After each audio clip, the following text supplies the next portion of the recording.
Bonsoir, bonsoir à tous et à toutes. Bonsoir. Voilà, je suis avec Serge Bouboul. Je te remercie d'avoir accepté mon invitation au Des-Studios. Merci. Voilà. Merci. Est-ce que tout le monde est connecté? Vous nous dites déjà si au niveau du son, que ce soit sur Facebook ou sur YouTube, si vous nous entendez clairement, si c'est 5 sur 5, l'image est bonne, tout va bien. Donc on va commencer. Je vais considérer que c'est bon, mais n'hésitez pas à me mettre les commentaires s'il y a quelque chose qui dysfonctionne. Hein. Si vous êtes sur YouTube, rejoignez-nous sur Facebook. Si vous êtes sur Facebook, vous pouvez nous rejoindre sur YouTube. Voilà, c'est versatile. On va se débrasser d'emblée de l'actualité très très rapidement. Elle est assez courte. On va parler donc du 15 février prochain, une conférence en numérologie, le 15 avec Isabelle Lefebvre. Ça sera en salle et ça sera retransmis en direct. Vous avez en fait sur intuitions.com ou desstudios.fr la possibilité de contacter en fait l'association Intuitions au 06 14 60 80 97 pour réserver pour cette conférence. Cette conférence sera suivie le lendemain, le 16, d'une journée numérologie, d'un atelier en initiation numérologique par les couleurs. Parce que c'est vrai que à l'école, on nous a pas appris à aimer les chiffres. Hein. C'est sûr. C'est vrai que par la couleur, ça va mieux passer. Donc c'est assez révolutionnaire et c'est assez nouveau. Donc si vous voulez apprendre la numérologie par l'arc-en-ciel, par les couleurs, avec Isabelle Lefebvre, venez déjà à la conférence vous faire une idée le 15 février prochain, suivi le 16 de l'atelier de la numérologie facile et en couleur pour vous initier. Vous pourrez l'utiliser au quotidien. En ce qui concerne Serge Bouboul, il y a aussi une actualité. Ce soir, il est avec nous, mais sachez que si vous voulez le voir et le revoir, vous pourrez le rencontrer demain, déjà, vendredi 7 février, à la salle Charles Michel à 20h, où il se donnera en conférence. Donc, tous ceux qui sont sur Grenoble, Valence, Montélimar, etc., on va dire 100 km autour, même Lyon, c'est pas très très loin, demain, 7 février, à Romans, à 20h à la salle Charles Michel, et ça sera suivi par un atelier, le 8 février, le lendemain. Alors pour ça, je vous laisse en fait contacter l'assistante de Serge Bouboul, on va dire, hein, c'est ça C'est ça. Alors au 06, notez-le, je vais le répéter 2 fois, 06 85 16 57 42, 06 85 16 57 42. Voilà, c'est fait pour l'actualité des studios d'Intuitions et de Serge Bouboul. On va rentrer dans le vif du sujet. Je vais d'abord rendre hommage à qui de droit ce soir, à Serge Bouboul. Je te l'avais dit au téléphone, j'étais très honnête. J'ai fait une 50aine de conférences pendant quelques années. À chaque fois, j'interviewais des personnes. Et tu es le seul qui réunit vraiment, on va dire, toutes les idées lumineuses que j'ai pu avoir de tout ça. Si on devait mélanger tous les conférenciers et en sortir qu'un seul, c'était toi. Vraiment. Et je sais que tu n'aimes pas être mis trop en avant comme ça. Je sais que ça te gêne, mais je te le dis parce qu'il faut le dire. J'ai suivi ton stage qui m'a beaucoup ouvert, c'est vrai, à l'intuition, au ressenti. Et depuis, entre-temps, tu vois, j'ai monté ma chaîne, etc. Et donc, c'est entre autres grâce à toi, Stéphane Alix, et des personnes qui m'ont influencé. Tu fais partie de ces personnes qui font la personne que je suis aujourd'hui. Donc, je te remercie quand tu as accepté. Alors là, j'étais aux anges. Merci. Donc, merci pour ça. Merci de ta confiance, merci. Alors, Serge Bouboul est on va dire, tu es en conférence, en conférence marathon, en tournée aujourd'hui, c'est quoi? Alors là, je suis à Romans et donc la semaine dernière j'étais à Caen et donc au mois d'avril je serai à Lyon. À Bordeaux au mois de mars. Voilà, il y a des petits passages comme ça. C'est pas toute la France quand même, mais des petits passages. Voilà. Et tu fais ça tout le long de l'année ou à certaines périodes? Non, à certaines périodes seulement. D'accord. Le reste du temps, c'est du travail, de la recherche, parce que tu ne finis jamais en fait de faire ça. Non. En fait, je crois qu'à la fin, on est dans le chaudron, on travaille et ça nous plaît. Et notre joie, c'est d'avancer et d'aider les autres.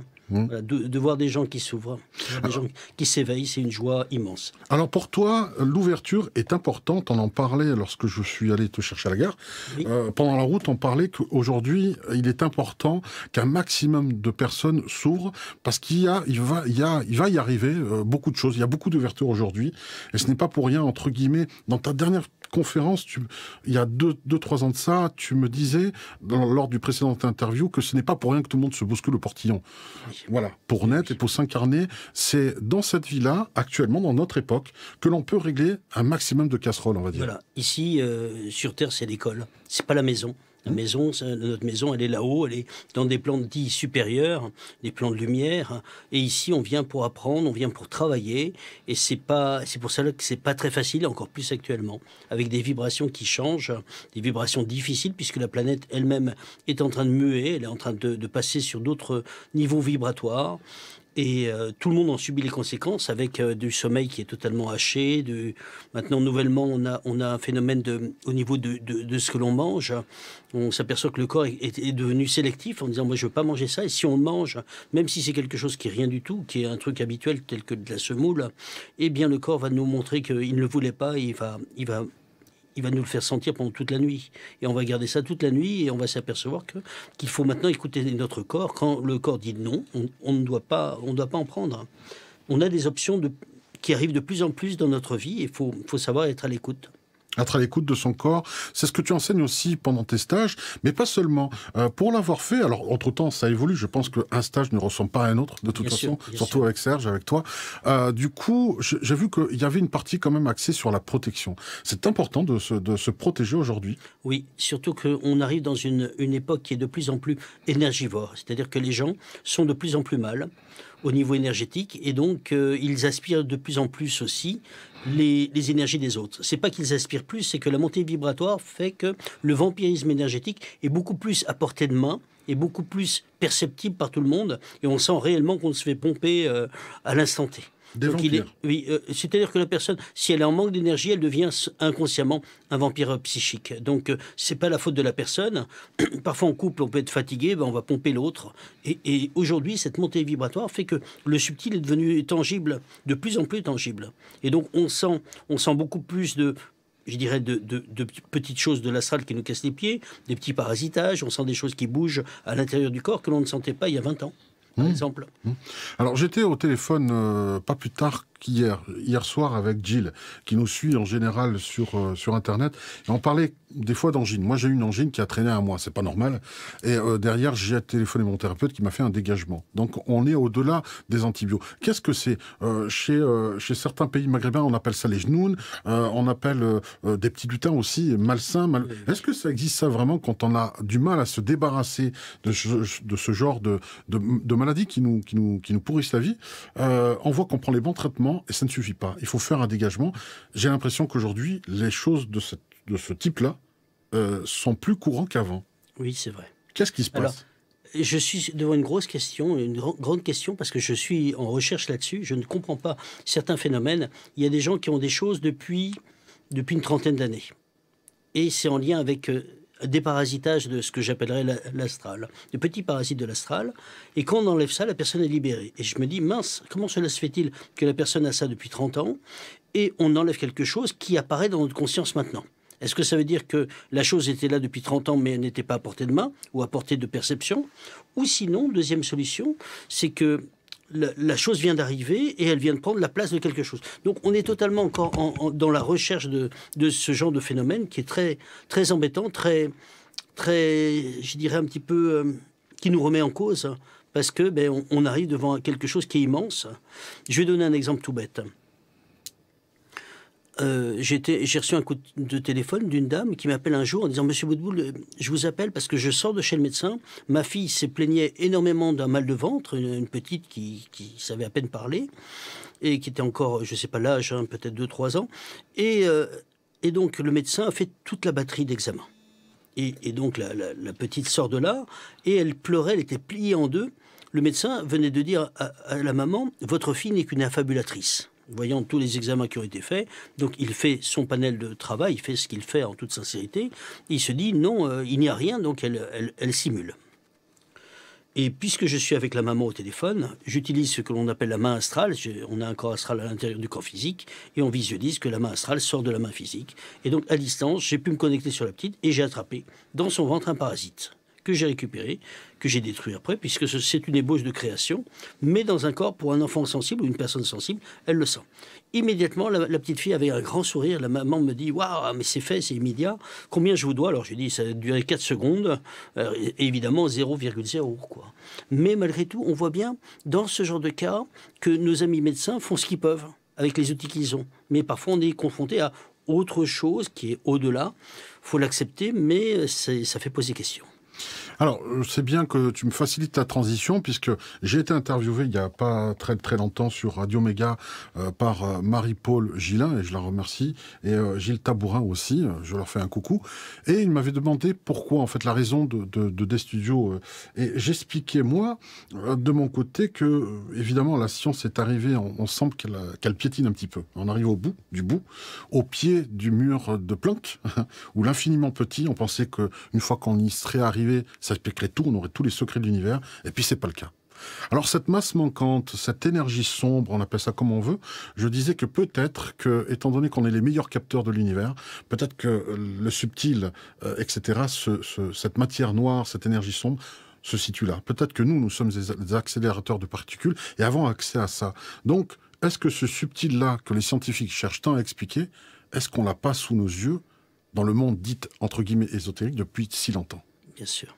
Alors, il y a quelque chose qui est important à savoir, c'est que depuis l'aube des temps, on a des choses qui sont transmises par certains êtres. On va se rappeler simplement ce qui était écrit sur le frontispice d'un temple de Delphes. « Connais-toi toi-même et tu connaîtras l'univers et les dieux ». Ça paye pas de mine cette phrase, mais elle est immense. Et cela montre que nous sommes un microcosme dans un macrocosme.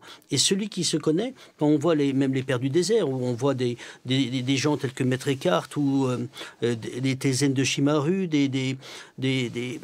toutes sortes d'êtres qui ont approfondi, qui sont allés très loin dans l'intériorité, disent mais on a tout en nous. Edgar Morin dit les mystères de l'extérieur sont notre projection de l'intérieur projetée à l'extérieur. Et en fait, si on va à l'intérieur, eh bien, on s'aperçoit que certains auteurs ont totalement raison. Vous voulez transformer le monde? Oui, à condition que vous commenciez par vous-même. Et on s'aperçoit que on a tous cela, et si on veut changer le monde, il faut commencer à changer là. Et en changeant là, on change l'extérieur. Et c'est important de bien comprendre que l'une des clés principales de toutes nos connaissances, c'est l'intérieur.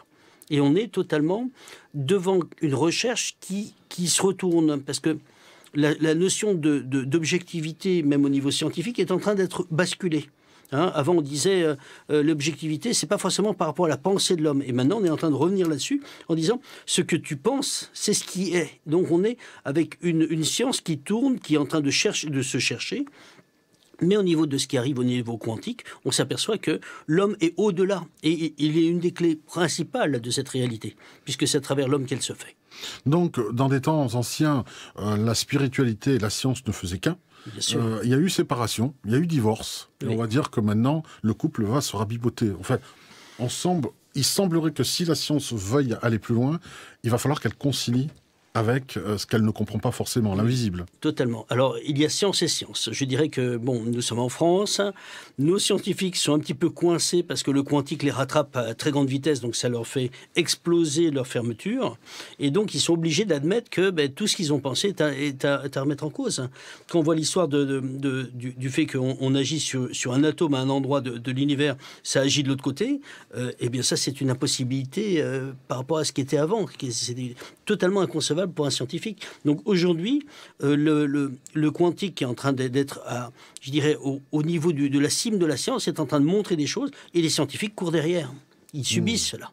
Oui. Donc de toute façon, par la force des choses, je pense que même si ça mettra du temps, ça finira par venir. Aujourd'hui, il y a de plus en plus de scientifiques qui expliquent l'invisible parce qu'on a des outils très pointus qui, au niveau quantique, qui est en train de sauver la mise. On va regarder rapidement ton site internet. Le lien est dans la description, que vous soyez sur Facebook ou YouTube. Vous avez sergebobdou.com. C'est pas très très compliqué. Et vous voyez ici, tu es auteur aussi. Tu écris des ouvrages. Alors ces ouvrages que l'on voit, vous pouvez voir ici, il y a une minute, c'est un très beau site, très très bien fait, qui est organisé et que tu mets à jour régulièrement. Voilà. Oui. Tu as aussi une page Facebook. Alors c'est vrai qu'en fait, pour faire le tour, tu as eu droit à ton Istria, ce qui est assez exceptionnel. Et puis, au fur et à mesure, aujourd'hui, il y a un témoin qui est en train d'être passé. Et ça, je voulais te demander à titre personnel, tes fils sont en train aussi de transmettre. Oui, voilà. Oui. Quel est le regard? Est-ce que, au-delà de la vertu du père, est-ce qu'il y a ce côté, mes enfants marchent dans mes pas ou pas? Alors chacun va avancer avec sa signature, chaque être est unique. Ce qu'il ne faudrait pas, c'est d'avoir plusieurs Serge, ça serait une catastrophe. Imaginez tout le monde qui a la tronche comme ça, en fille ou en garçon, ça serait une horreur. Non, non, il vaut mieux que chacun ait sa personnalité, sa façon de voir, sa façon d'agir, et que chacun ait sa signature. Parce que certaines personnes vont plus adhérer avec quelqu'un qui a tel type de tempérament, donc il faut tous les styles. Voilà. Moi, j'ai le mien, mais je ne peux pas imposer le mien, heureusement. Et il faut la liberté de chacun, et chacun doit trouver sa signature. Alors, ça ne veut pas dire que ce sont tes fils, que ce sont des clones de ton enseignement. Ils ont leur propre enseignement. Et c'est vrai que c'est... maintenant, j'ai envie de te demander presque la question de l'autre côté. Est-ce que ce n'est pas difficile pour tes fils de marcher à l'ombre de leur père? Est-ce que c'est dur, ça? C'est toujours difficile de passer derrière quelqu'un qui semble parfois peut-être difficilement atteignable. Voilà ce que me disaient des psychologues. Et je l'entends. Personnellement, je n'ai pas eu de ce problème-là pour moi, parce que je n'ai jamais eu de transfert vis-à-vis de mon père, parce qu'on avait vraiment beaucoup de différences. Donc je n'ai fait aucune projection de ce côté-là. Donc je n'ai pas eu cette question pour moi, mais je comprends que si quelqu'un a besoin de se reconnaître ou d'être reconnu, et qu'il a besoin d'une... je dirais un petit peu de rentrer dans un moule, d'avoir une image, une reconnaissance, ça peut être difficile, mais ce n'est pas dans mon optique. Je ne vois pas ça. Disons que mon chemin, je le vois par rapport au plan supérieur, donc je ne fais aucun référentiel humain dans ce que je fais. Ce qui est important pour moi, c'est d'accompagner les gens, de les éveiller au niveau subtil, qu'ils voient cette réalité de manière pratique, parce que c'est la pratique qui va ouvrir, c'est pas la discussion. La croyance n'apporte rien, c'est la pratique. C'est la pratique. Alors, on va quand même donner leur prénom. C'est Mathieu, je crois. Mathieu, oui. Et qui le fait en région parisienne. Et Laurent, mon fils Laurent, qui le fait sur Rennes. Alors, est-ce que quelque part, c'est une question peut-être bête, mais d'une certaine manière, ça peut être valable et peut-être parler à certains d'entre vous. Les personnes qui vont participer à tes stages, par exemple, ou qui travaillent sur eux vraiment et qui essayent d'aller au mieux, d'être sur leur chemin de vie, aujourd'hui, est-ce que lorsqu'ils font des enfants après, qu'ils procréent, est-ce qu'ils transmettent au niveau de l'ADN cette connaissance, entre guillemets? Là, c'est une question un peu déguisée pour le fait, est-ce que tes enfants, ADNiquement, ont capté de ton enseignement? Non, je ne le pense pas de cette manière-là. Je ne pense pas que ça vienne de l'ADN. Je dirais un petit peu, ça me fait penser à ce qu'il y avait au siècle dernier, au début du siècle aussi. On parlait de médium héréditaire. Je ne sais pas si certains d'entre eux... c'est ça. Voilà. C'est ça la question. Et pour moi, le médium héréditaire, c'est du bluff, si vous me permettez. Pourquoi? Parce que ce n'est pas l'hérédité, on la reçoit parce qu'on reçoit un corps venant de nos parents. Mais la médiumnité est une faculté de l'esprit qui vient habiter ce corps. Donc ça ne vient pas des parents. Eux donnent un exemple, donnent une rayonnance, donnent une attirance vers...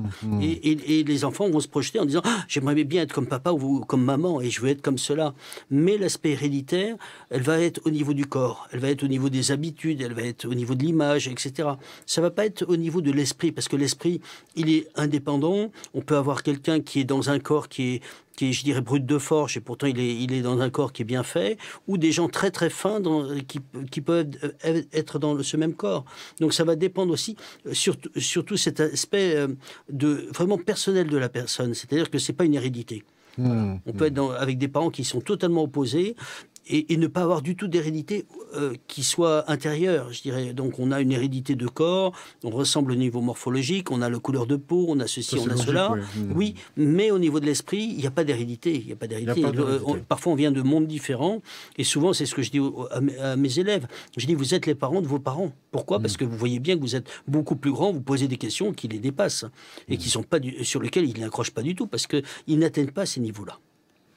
Alors, au niveau des enseignements, on voit par exemple que tu es auteur, on peut le retrouver sur sergebouboul.com, vous pouvez voir en fait les ouvrages de Serge Bouboul. On va peut-être en présenter un qui est quasiment, on va dire, sur le point de sortir, mais tout chaud sorti du four. Et quand je vous dis ça, c'est peut-être il est sorti hier ou demain ou après-demain.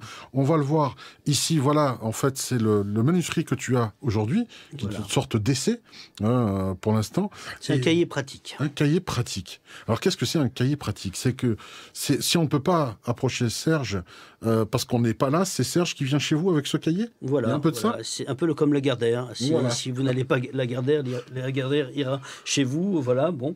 Et c'est un cahier pratique. pratique. Alors, peut-être que je peux l'ouvrir juste pour prie, voir. oui, je t'en prie. Alors, à l'intérieur, bon, tiens, je Là, tombe tu sur vois, un là, on te dessin. voit, hein. Voilà, Ici, voilà. très bien. Voilà, et il y a des dessins parce que c'est un cahier pratique. Voilà, avec des annotations si on veut. Voilà, il y a une chose qui est importante. Aujourd'hui, c'est fondamental. Je tombe dessus. Promis, c'était pas prévu. Là, le fait d'avoir une frontière énergétique ferme. Aujourd'hui, les gens, si on se connecte en disant je veux ressentir l'influence des autres sur moi, vous allez sentir que vous êtes mal à l'aise. Parce que en fait, en permanence, on est interconnectés les uns avec les autres. Il suffit de demander je veux ressentir ce que d'autres ce que je ressens de l'influence des autres. Et vous allez vous sentir écrasé. Et donc, il faut affirmer un non magistral, très fortement, N-O-N, et comme si on fait reculer cette chose-là. Si la personne le fait bien, au bout de 3 fois, elle ne sent plus cette influence. Donc, il faudra réitérer cela 1 à 2 fois de temps en temps. Mais ça va permettre que vous n'êtes plus impacté par les autres. Et donc, ce sont des exercices pratiques, c'est d'unifier tous ces corps, c'est de créer une coque psychique, et c'est totalement réel. On n'est pas du tout sur un spirituel qui est barré, on n'est pas du tout, on est sur quelque chose de vraiment tactile, de vérifiable. C'est du concret. C'est du concret. Quand quelqu'un a la coque psychique, ses yeux deviennent même plus foncés. Et quand 2 personnes ont une coque psychique, quand la personne enlève la coque psychique, elle part en arrière, parce que la coque de l'un pousse l'aura de l'autre. Donc on est vraiment sur des exercices qui sont pratiques, qui sont amusants, qui sont ludiques aussi, parce que voilà, et qui servent toute la vie, puisque on protège notre capital énergétique, qui est la résultante de nos chakras, qui crée l'aura. Et cette aura, dès qu'on est avec quelqu'un qui est mal, on est dans le métro, il y a tout le monde qui pompe, quoi. On se prend les miasmes, mais en fait, oui, voilà. Et en plus, ils aspirent, parce que le problème de la personne qui est un petit peu vampire énergétique, elle va avoir son premier chakra, zone périnéale, le deuxième, 5 doigts en dessous du nombril, le troisième, 5 doigts au-dessus. Donc ça va être bien blindé pour eux, parce qu'ils sont un peu terre à terre pour la plupart des gens.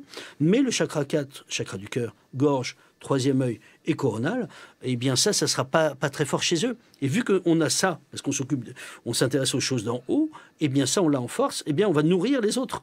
Donc dans le métro, il va y avoir une personne qui va être spirituelle. La tendance change tout doucement, hein, quand même. On va peut-être nourrir 13 personnes. Donc dans le métro, il y a une personne qui nourrit les autres sortent du métro, ils disent ah, c'est bien le métro, et nous on sort en traînant la patte parce qu'on a été bouffé par les autres. Voilà. Alors c'est un exemple concret qu'on voit souvent des personnes. Moi par exemple, il m'arrive d'aller faire des courses et de rentrer et je suis fatigué, j'ai rien fait, juste une course. Donc je me suis chopé des saloperies en fait. Ou sinon tu as mangé tes énergies, Didier. Ah, tout simplement. Okay. Tout simplement. Okay. Je dirais plutôt pour ça, parce que moi, ça m'est arrivé pendant des années. Alors, la technique n'est pas de moi, hein, elle vient de Raymond Réan. Et Raymond Réan, quand il nous a appris ça a été une joie immense, une transformation immense, parce que d'un seul coup, de protéger... Alors, la coque psychique, qui est dans ce cahier de pratique, et aussi dans un des livres, eh bien, la coque psychique enferme l'aura. C'est-à-dire que quelqu'un qui veut manger des énergies, même inconsciemment, qui a besoin d'énergie, eh bien, il ne peut pas. Et donc, si on veut lui donner de l'énergie, avec son accord évidemment, hein, on ne va pas le faire tout seul, on n'a pas le droit d'agir sur l'autre sans son accord, eh bien on peut demander à l'univers que l'univers remplisse les énergies sur la fréquence de l'autre, là oui, mais pas se faire manger sur son vital, parce qu'on en a besoin pour vivre. Oui, c'est pas que la nourriture, comment on la voit, celle qu'on mange, on a aussi besoin de cette lumière spirituelle dont on a tous besoin. C'est notre carburant quelque part. Oui. Bah, c'est pas pour rien qu'il y a des personnes qui vivent de prana, qui ne mangent pas. Ça, c'est réel. Ils vivent que d'énergie. Alors, le problème qu'il y a avec le prana, effectivement, maintenant, c'est beaucoup plus à la mode. Et donc, la montée vibratoire de la planète fait apparaître ce genre de choses. C'est qu'on est en train, parfois, de faire des modes. Et c'est ça qui m'ennuie, moi, personnellement, parce que maintenant, on entend se nourrir de lumière. Mais c'est plus du tout pareil. Le prana, c'était l'énergie qui était dans l'air. Se nourrir de lumière, ça veut dire qu'on n'est plus du tout dans l'air, on est avec le soleil. C'est pas du tout la même chose, sous prétexte de mode. Alors, c'est vrai que ça fait mieux de dire je me nourris de lumière plutôt que de dire je me nourris de prana. Et donc, dans ces domaines-là, moi, je ne suis pas très mode. Je suis plutôt quelqu'un qui préfère rester sur quelque chose qui est solide, comme les modes qui passent et qui disparaissent, et rester sur quelque chose qui est constant, mais on est sur la connaissance. Et la connaissance, elle est intrinsèquement dans le temps, elle est pérenne, elle tient le temps. Alors que ces choses qui passent ne font que passer. Alors, j'ai des questions sur le chat, on voit. Où trouve-t-on ce livret ? parce que c'est un livret pratique, vraiment, d'exercice. Du coup, on le retrouve là, hein, ici, qui est conséquent. Hein. On n'a pas montré la tranche, mais je peux vous voir ici. C'est commode quand même. C'est pas le petit livre de poche, ça rentre pas dans la poche d'ailleurs.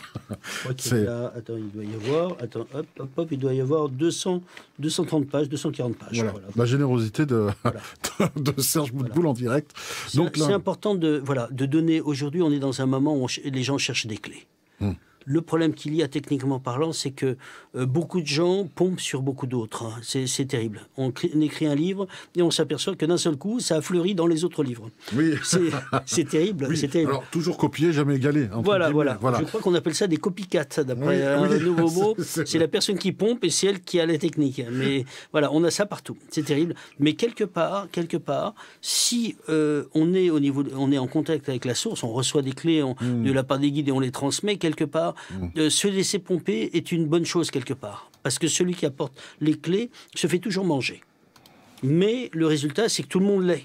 Qu'il y ait des intermédiaires qui se servent, qui transforment, qui réadaptent et qui parfois atténuent la chose, et qui, sous prétexte de transformer, se disant qu'ils récupèrent ça à leur sauce, eh bien, il va y avoir ce phénomène-là. Mais ce qui est important, c'est que ça soit transmis. C'est ça qui est la clé. Et que les gens puissent se protéger au niveau énergétique. Ce monde devient de plus en plus difficile au niveau énergétique. Pourquoi ? Parce que on n'a plus aucun repère. On voit au niveau économique, social, financier, au niveau climatique, au niveau...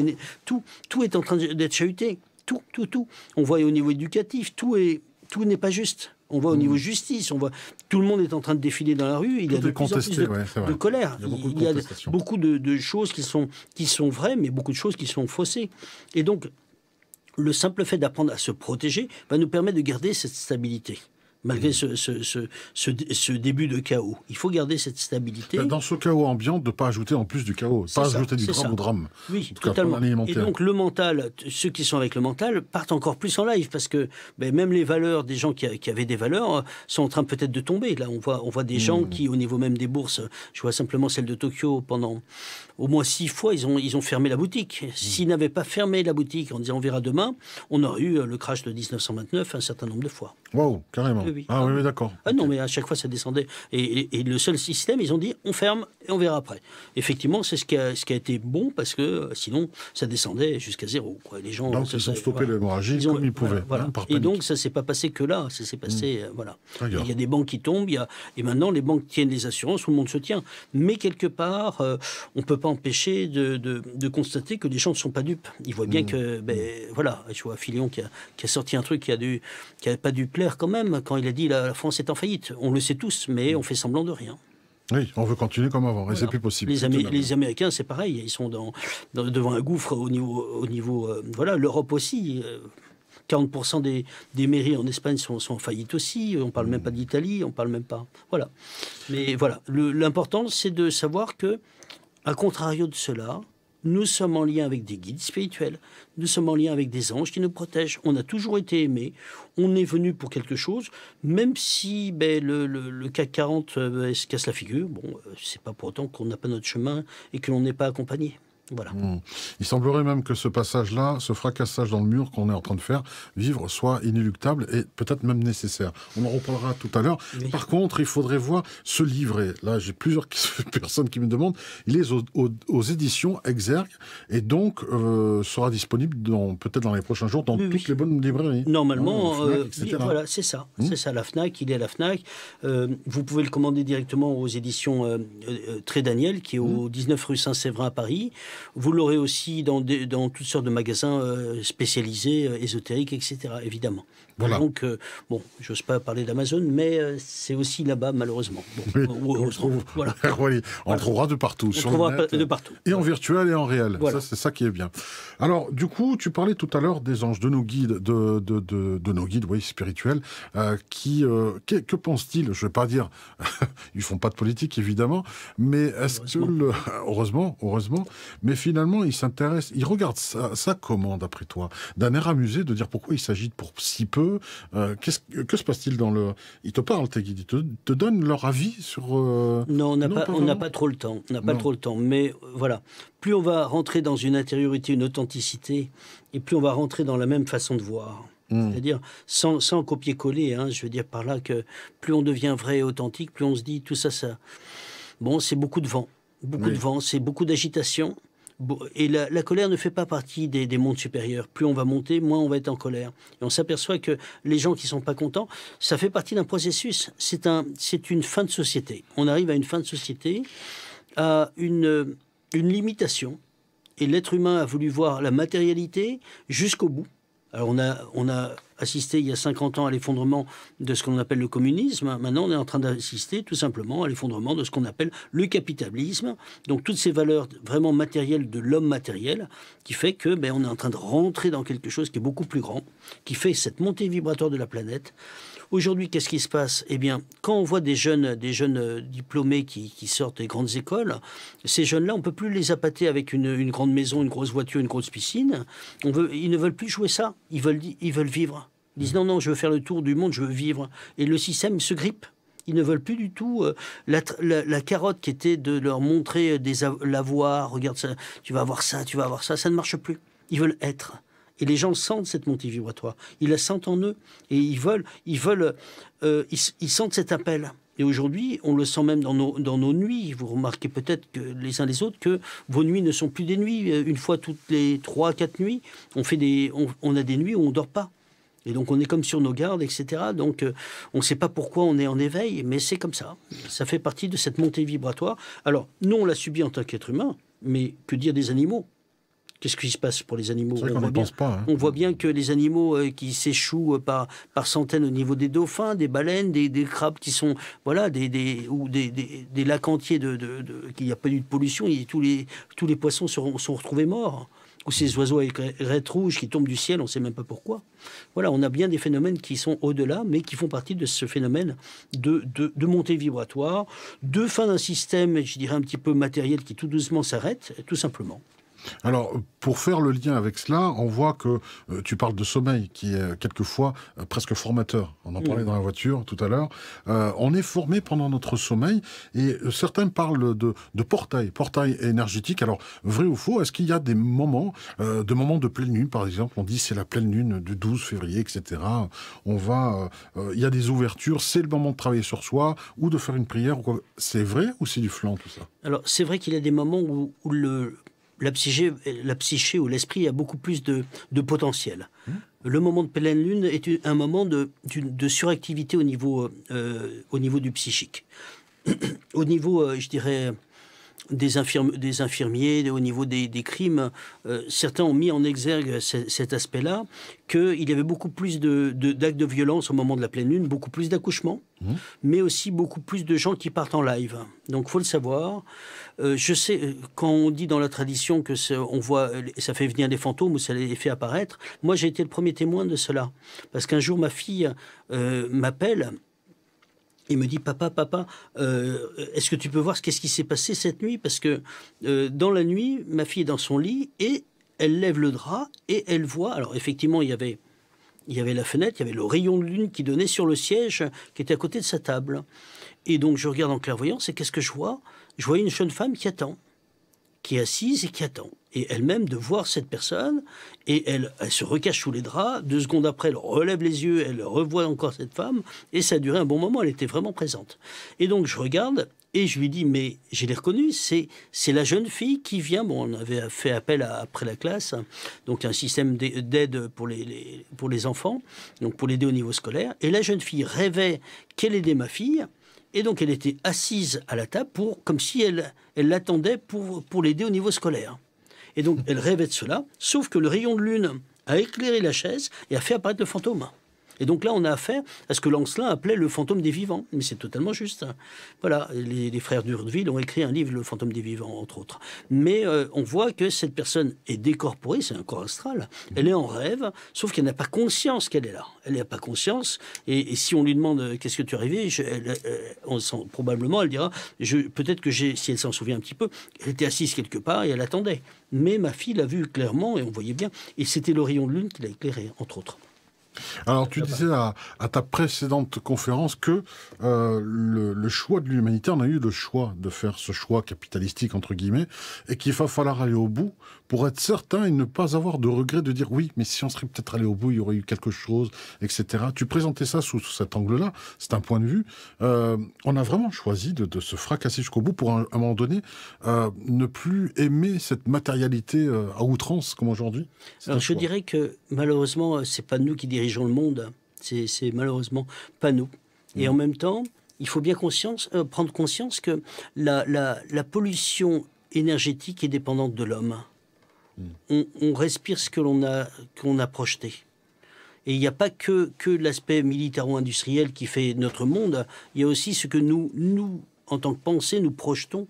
Si nous sommes dans la peur, qu'est-ce que nous projetons ? C'est important de bien comprendre cela. Les présidents américains, que ce soit Eisenhower, que ce soit Bill Clinton ou Kennedy ou autres, ont parlé du complexe militaro-industriel en disant, nous, en tant que présidents, ils l'ont dit en sous-jacent à leur secrétaire, et à la fin, les gens transmettent, les gens ne gardent pas toujours ça pour eux. Ils disaient, mais il y a une zone de l'État pour laquelle je n'ai pas la main. Et qui est au-delà de... On voit par exemple, je donne l'exemple souvent de Nikola Tesla. Aujourd'hui, au moment où nous parlons, quand on demande à quelqu'un qui te permet d'avoir l'éclairage chez toi qui s'appelle le courant alternatif, beaucoup de gens vont penser à Edison ou autre, et alors que c'est Nikola Tesla. Mais pourquoi Nikola Tesla, on ne connaît pas ? Parce qu'on a considéré qu'il était hérétique, donc on ne veut pas en entendre parler. Et donc ça, c'est très embêtant. Ça veut dire que même dans nos connaissances, on nous a donné le canon de la connaissance, qui est ça, tu dois connaître. Celui-là, il ne nous plaît pas, on le vire, mais par contre, on veut bien récupérer son invention. Au moment où nous parlons, si on demande qui a créé le téléphone, tout le monde va dire c'est Bell. Certains vont dire peut-être Marconi ça, ou quoi. Dit, ouais. Mais c'est faux. C'est faux parce qu'il y a eu un jugement qui s'est fait après la mort de Nikola Tesla, qui lui-même disait, de la part vis-à-vis de Bell, qu'il lui a piqué 17 brevets. Et en fait, à titre posthume, c'est passé au niveau du jugement que le vrai inventeur du téléphone, c'était Nikola Tesla. Aujourd'hui, au moment où nous parlons, dans les livres d'histoire, vous verrez, on parle de Bell. Mais la réalité n'est pas celle-là. Donc, de la même manière où on disait que c'était un certain, pas Vasco da Gama, mais quelqu'un d'autre qui avait découvert les Amériques, aujourd'hui, on va réécrire et rééditer des livres d'histoire. Ça, c'est une réalité. Ça a été accepté, c'est les Vikings qui ont découvert les Amériques en premier. Oui, totalement. Donc, de la même manière, il y a de fortes chances pour que, par rapport à ce jugement, on remette la chose en place. Peut-être ça prendra 1 ou 2 générations, mais on rétablira cette vérité, j'espère. Plus on va être dans le spirituel, plus on va rentrer dans quelque chose de vrai. Celui qui a un peu créé notre histoire falsifiée, s'appelle Michelet. Et en fait, quand on commence à creuser, on s'aperçoit que c'est pas totalement ça. Même Napoléon Bonaparte disait « Tout le monde sait que notre histoire est fausse ». Et là, on arrive à un moment où, voilà, elle est encore plus fausse qu'avant, mais on ne le sait pas. Mais en fait, tout est faux. Tout est faux. Et je vais donner un exemple de la part d'un de mes élèves qui était historien et qui préparait sa thèse d'histoire. Et en tant qu'historien, pour être accrédité comme historien avec un grand H, il devait faire 1000 pages de recherche. Il m'expliquait que dans les chroniques historiques, donc quelque chose de bien écrit, descendaient des montagnes pyrénéennes des hommes qui semblaient moitié hommes, moitié animaux. Et c'était marqué dans les chroniques historiques. Et donc ça paraît totalement incongru dans ce que je dis, mais sachons simplement que ça a été écrit, ça a été constaté. Quand Christophe Colomb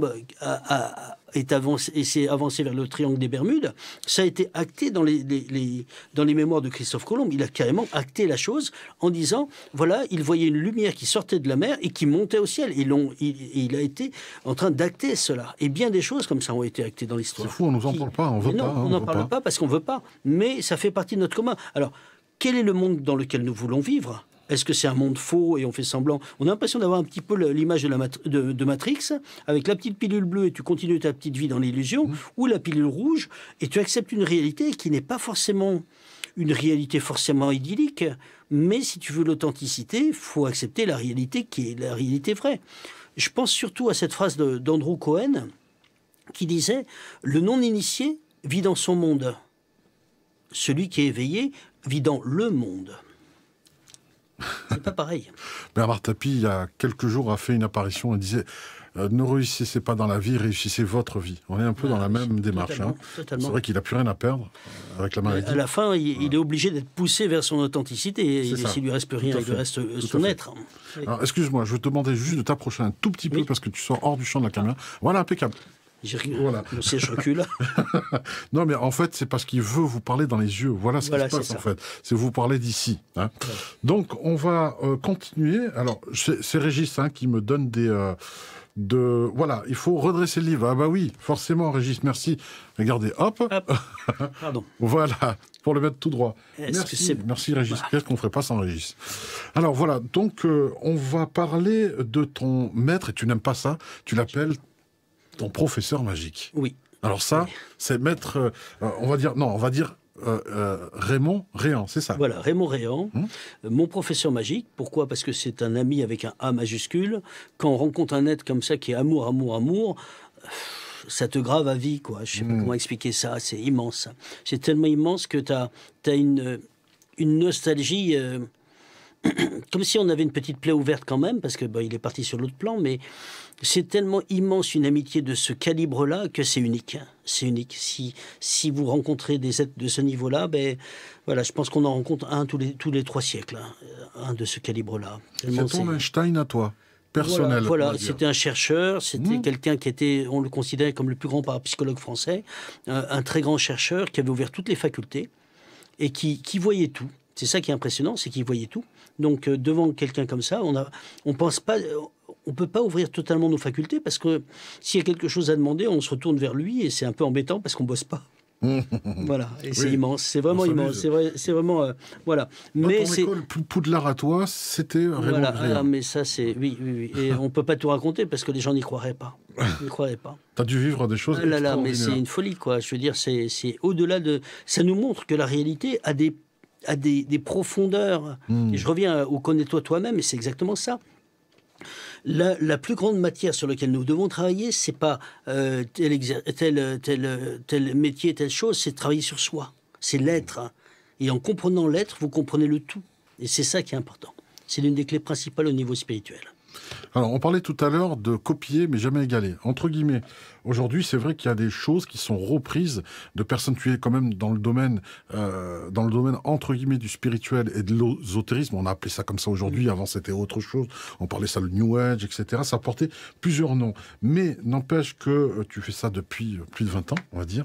25 ans à peu près. Voilà, 25 ans, un quart de siècle, c'est pas rien. Et aujourd'hui, c'est vrai qu'il y a des choses que tu retrouves. On parlait de copycat tout à l'heure, que tu retrouves aujourd'hui. Donc, inspirer, c'est une chose. Être copié, c'est encore différent. Aujourd'hui, qu'en penses-tu de ceux qui récupèrent peut-être à leur compte ou essaient d'améliorer la portée des précisions? Parce qu'il semblerait qu'avant, tu en parles aussi dans tes conférences, qu'il y a un temps pour tout. Par exemple, à l'époque, il y avait des livres sur la chiromancie. Aujourd'hui, c'est difficile d'en trouver. Oui. C'est comme ça, c'est l'époque qui veut ça. C'est la mode. C'est la mode. C'est la mode. Mais par contre, il y avait des choses qui étaient très cloisonnées. C'est-à-dire que, je sais m'expliquer, il y avait des médiums, il y avait des voyants, il y avait des magnétiseurs, il y avait voilà, radiesthésistes, tout ça. Et j'ai l'impression qu'aujourd'hui, c'est un melting pot où tout le monde est tout. Oui. Est-ce qu'on tend vers ça, réellement? On tend vraiment vers ça, on le voit même au niveau médical. On tend vers quelque chose qui est, comment on appelle ça l'unification. Voilà, cette unification qui fait qu'on est... Voilà, quand quelqu'un travaille uniquement sur les dents, je vais donner un exemple tout bête, la personne a un problème au niveau de sa dentition, eh bien, un autre médecin va dire non, votre problème de dents vient de la colonne vertébrale. Alors celui qui s'occupe que des dents, eh bien, il ne pourra pas avoir toute la réponse. Il a juste une réponse fragmentaire. Portion, alors que celui qui s'occupe de la colonne, quand il va remettre, ça va plus taper sur la mâchoire. Alors il y a beaucoup de choses qui sont comme ça. Je crois que le terme c'est holistique. Oui. On arrive à une médecine qui devient holistique. Mais même au niveau subtil, on en arrive. Et moi, j'ai été un petit peu particulier dans ce domaine-là parce que je voulais insister que avant tout, nous sommes des êtres spirituels venus habiter un corps pour une expérience humaine. Nous sommes des esprits venant. Mais toutes ces facultés, on les a toutes. Ce ne sont pas des dons. Ce sont des facultés que nous avons tous, qu'il faut ouvrir à travers des exercices appropriés, qui marchent très bien, et qui font que, vu la montée vibratoire, ça peut en un ou deux exercices s'ouvrir. Mais ce que je veux préciser, c'est cela. C'est comme quand je demande aux gens, mais est-ce que vous voyez? Les gens vont me dire, oui, j'ai des yeux. Mais est-ce que tu entends? Mais bien sûr, j'ai des oreilles. Et est-ce que tu sens? Mais oui, j'ai un nez. Et est-ce que tu sens au niveau tactile? Mais oui, j'ai une peau, j'ai des doigts. Effectivement. Eh bien, quand les gens ont fragmenté en disant médium, clairvoyant, télépathe, radiesthésiste, eh bien, ils ont sectionné l'être humain. Alors qu'en fait, un jour à une conférence, j'ai une dame qui me dit « Mais en fait, monsieur Boutboul, qu'est-ce que vous êtes? Vous êtes radiesthésiste, vous êtes ça, ça, ça, ça. » Et je me tourne vers mes élèves en disant « Mais qu'est-ce que je suis ?» Et ils se mettent à pouffer de rire. Et je me tourne vers cette dame en disant « Mais je suis tout. Je suis tout. » Puisque, en ouvrant l'être que l'on est, on peut s'intéresser à la communication animale, la communication avec les défunts, la télépathie, la médiumnité, la sortie astrale, la clairvoyance, le contact avec les guides. Donc on a une multitude d'ouvertures, mais qui va dépendre de notre choix. Mais on n'est pas un ou l'autre. C'est comme si on dit ben, tu n'es que des yeux. Non, ben non, tu as aussi des oreilles. On est plus que ça. On est plus que ça. Alors, du coup, c'est vrai que tu es assez inclassable aujourd'hui, mais on peut te mettre la robe de l'holistique, en fait. J'aime pas les robes, en fait. Hein. J'aime mieux un pantalon, c'est mieux. Je suis désolé pour ça. Je suis un petit peu plus dur comme mec. Voilà, il y a le côté yang qui se révèle là. Oui. Pardon. Aucun souci. Non, il n'y a pas de souci. Il y a beaucoup d'humour aussi dans tes conférences. Hein. Tu t'amuses à en faire et ça fait rire beaucoup de monde. J'ai entendu sur toi, il n'y a pas très très longtemps, un interview radiophonique qui m'a beaucoup ému de ta part. Alors, je vais relater pour recentraliser les personnes recentrées là-dessus. Je vais la mettre dans le contexte où, à un moment donné, les corps, tu parlais tout à l'heure, les corps se mélangent comme ça. On a une aura, en fait, qui rayonne. Là, par exemple, nos deux auras sont interconnectées. Hein, certains pénètrent l'une de l'autre. Donc, tu peux ressentir ce que j'ai, etc. Et tu t'es amusé à faire quelque chose d'incroyable. Tu témoignes. Et vraiment, ça m'a fait... presque monter les larmes aux yeux, j'ose le dire, parce que je suis très attaché à la condition animale. Tu t'es amusé à coller ta tête contre la selle de ton chien. Ah oui. Et tu as dit une chose incroyable, avec beaucoup d'émotion. Tu as dit « J'ai eu honte. J'ai eu honte. » J'aimerais que tu expliques pourquoi tu as eu honte. J'avais un petit chien qui était adorable, un petit coton tuléar. Et quand il part, on se dit, bon sang, j'aurais dû être un peu plus proche de lui, et je te regrette, bien sûr.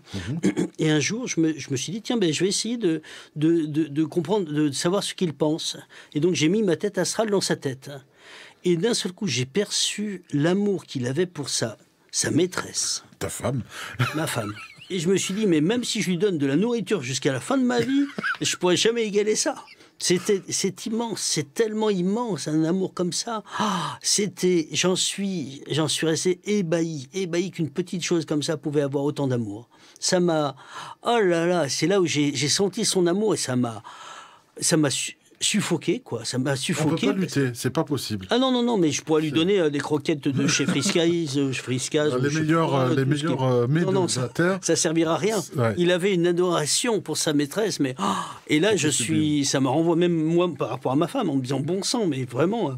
Et tu dis c'est un petit chien. Alors les gens considèrent certains ont des problèmes avec les animaux. J'ai pas de problème avec les animaux, mais là sentir un tel amour est colossal. Voilà. Et voilà, on dit que c'est des boules d'amour. Ah non, mais là, c'est immense. C'est vraiment, c'est quand on sent ça, tu dis, oh là, j'ai été le premier stupéfait parce que je m'attendais surtout pas à ça. Mais surtout pas à ça. J'étais pas là-dedans. Je pensais pas. C'est la pureté de leur amour et leur puissance. C'est un amour, mais absolu. C'est un amour sans condition. C'était une admiration sans borne. C'est comme si c'était son soleil, quoi. C'est encore le soleil, c'est moyen. Mais là, c'est un soleil d'amour, quoi. C'est immense. Alors, on parle de communication animale. Là, c'est une autre forme de communication par l'interpénétration des corps astrales. Totalement. Donc, est-ce que ça, tu l'enseignes, par exemple, dans tes stages? Alors, on a fait des choses, mais parmi les expériences, il faut faire attention quand même, parce que parfois, on peut avoir...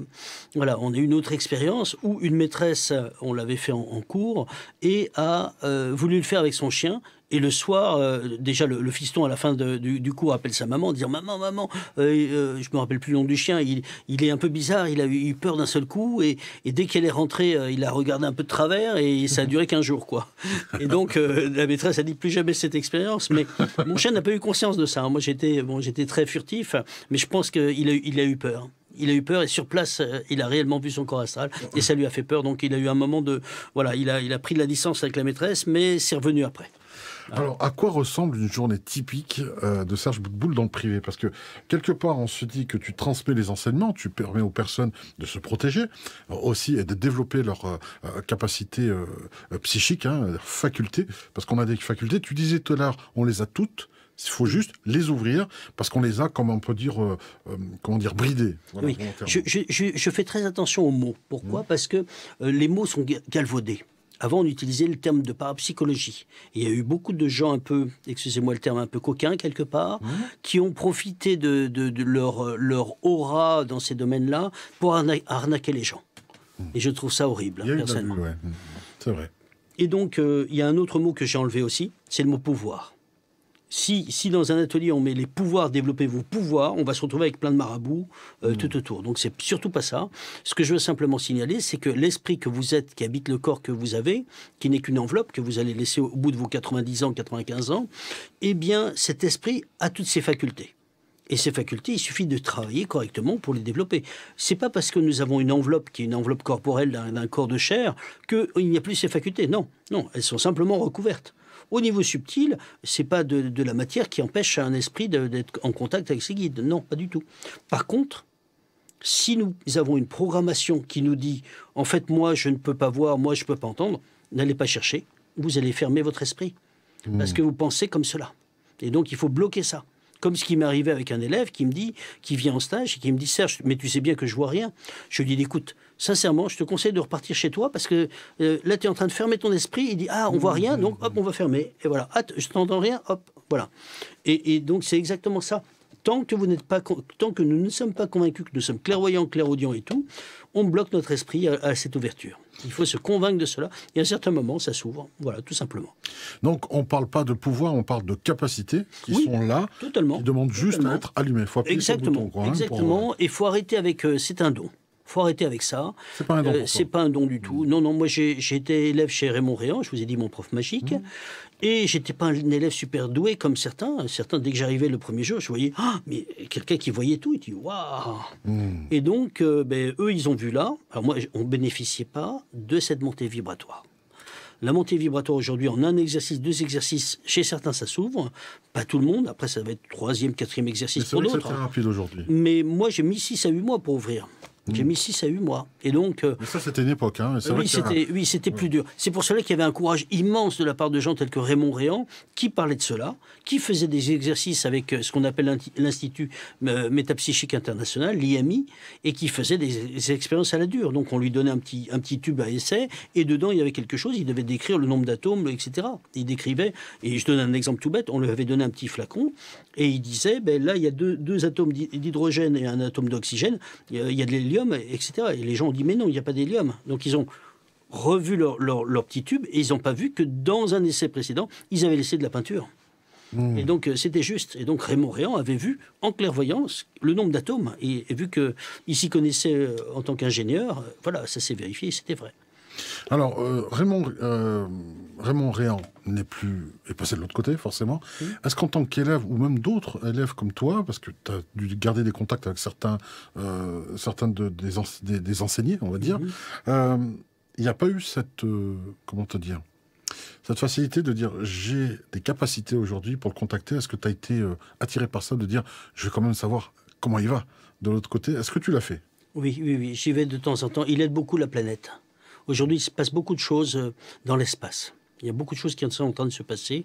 Beaucoup de phénomènes aujourd'hui dont on parle un peu à mots couverts, qui s'appelle le phénomène OVNI. Il y a énormément d'OVNI qui passent. Alors vous allez peut-être ne pas me croire parce qu'on est dans je dirais une attitude un peu formatée. Nous sommes vraiment dans un monde formaté.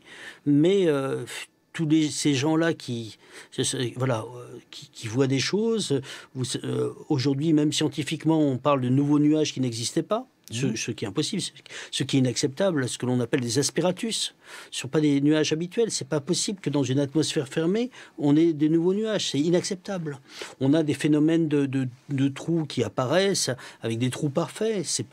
Alors j'avais un élève géologue qui me dit « Mais oui, c'est normal ». Et je lui dis « Bien sûr que je sais qu'un an après, la Terre bouge encore. Mais pour avoir un rond parfait, avec pas de bosse, rien, il faut une chance sur 1 milliard ».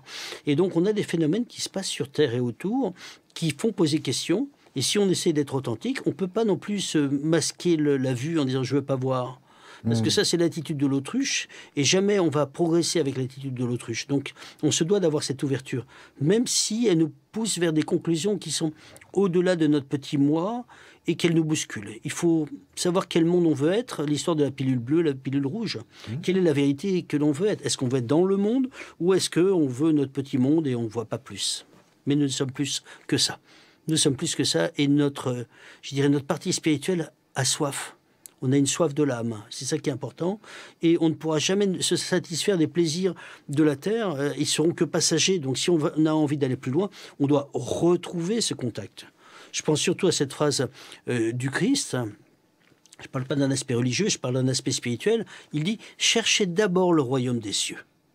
Le reste vous sera donné par surcroît. » Traduction, dans le langage d'aujourd'hui, on dirait « Occupez-vous de votre mission spirituelle, cherchez votre mission. Qu'est-ce que vous êtes venu faire sur Terre? Qu'est-ce qu'on vous demande? Pourquoi tu es là ?» Quand tu vas trouver ce que voilà, en général, c'est en lien avec la joie, eh bien, tu vas voir qu'en faisant ce que tu dois faire, ce pourquoi tu es descendu, on va s'occuper de toi. On sait que tu as besoin de ça, on sait que tu veux ça, on va s'occuper du reste, quel que soit ce complément, voilà, tout simplement. Quel que soit ce que vous demandez, vous l'aurez. Mais il faut patienter, et ça arrivera quand ça sera l'heure, tout simplement.